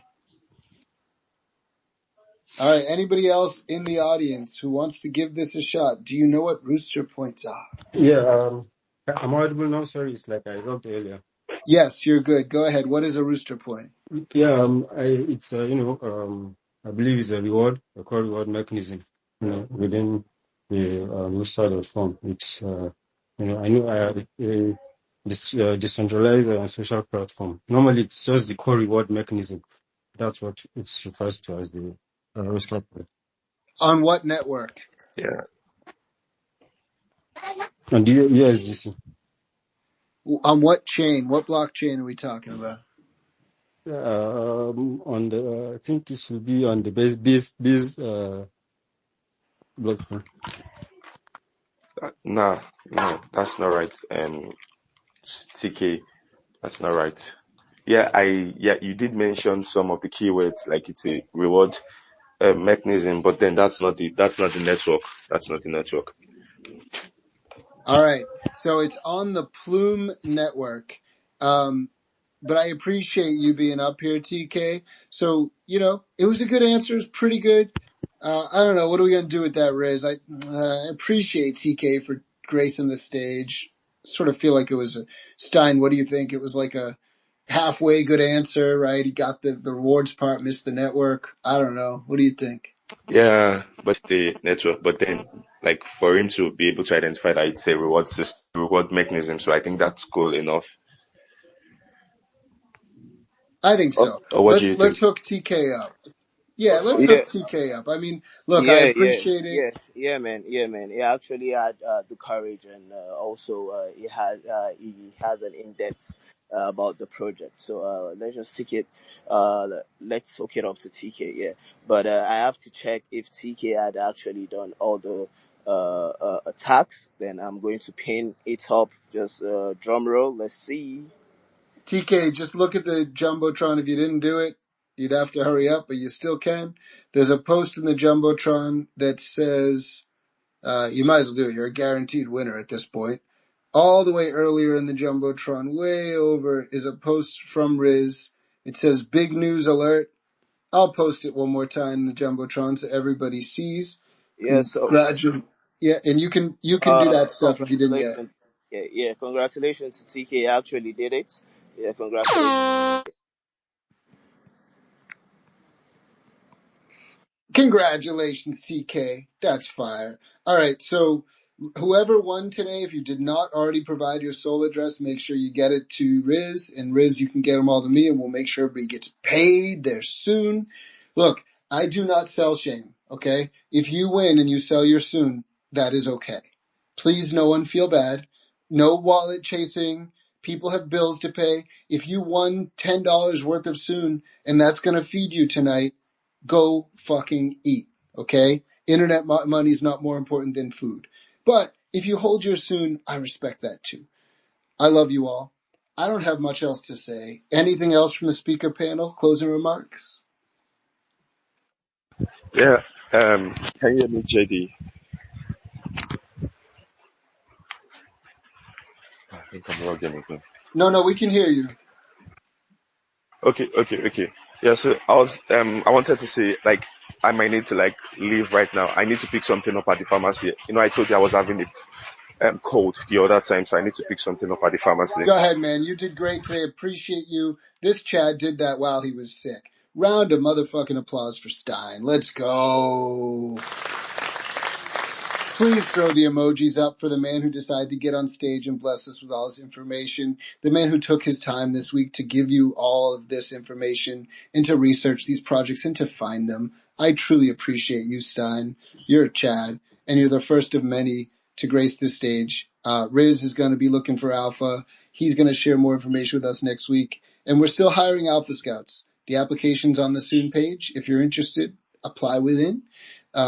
I appreciate you all for being here. Really do. We end every space with a signature line, but before we do, Riz, anything you want to say? Yo, man, lovely community space so far. I actually had a wonderful time with the lovely people and also the lovely projects Stein actually spotlighted.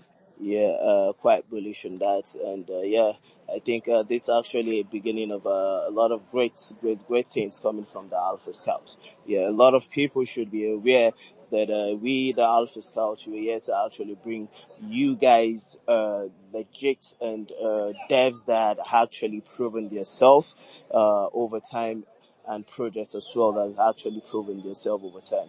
But it's most definitely to know that all we all say here, it's not a financial advice. I expected Stan to actually make that clear, but I want everyone to know, yeah, we are quite bullish on the project, but it's not a financial advice. And thanks for everyone coming over here.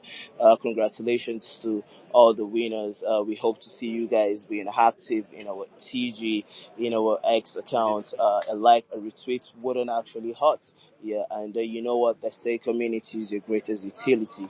So yeah, we have to stay close to Soon, because you know, even in the real life, when you are hacked, okay, like what's the next step? You don't actually have the right conviction to say the next step, but you believe soon. So the narrative is so bullish. That's why it's when soon. Hope to see a lot of you guys in our morning spaces here.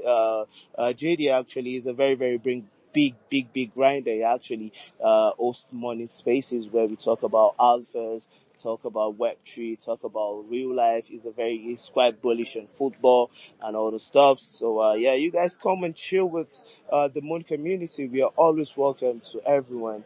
Come, don't think because you are not an alpha scout, you can actually bring an alpha. Yeah, no, you can. You're always welcome to bring alphas. Yeah, so thank you very much. And I can see my guy True Guy down there. Big shout out to you, True Guy. Yeah, so let's freaking go, man. Thank you, JD, for the wonderful opportunity, man.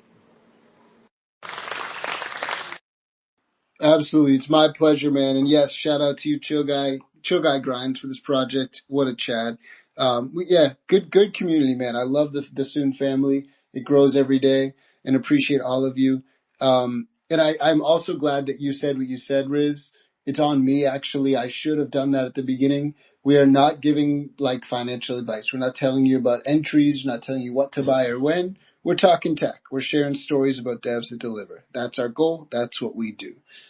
For now, we're going to wrap it up. I appreciate you all. I hope your Saturday is freaking amazing. Like, I hope your Saturday night just goes really well and you have so much fun with whatever you do for the rest of the day. And we wrap with a signature phrase. That phrase is, soon is now.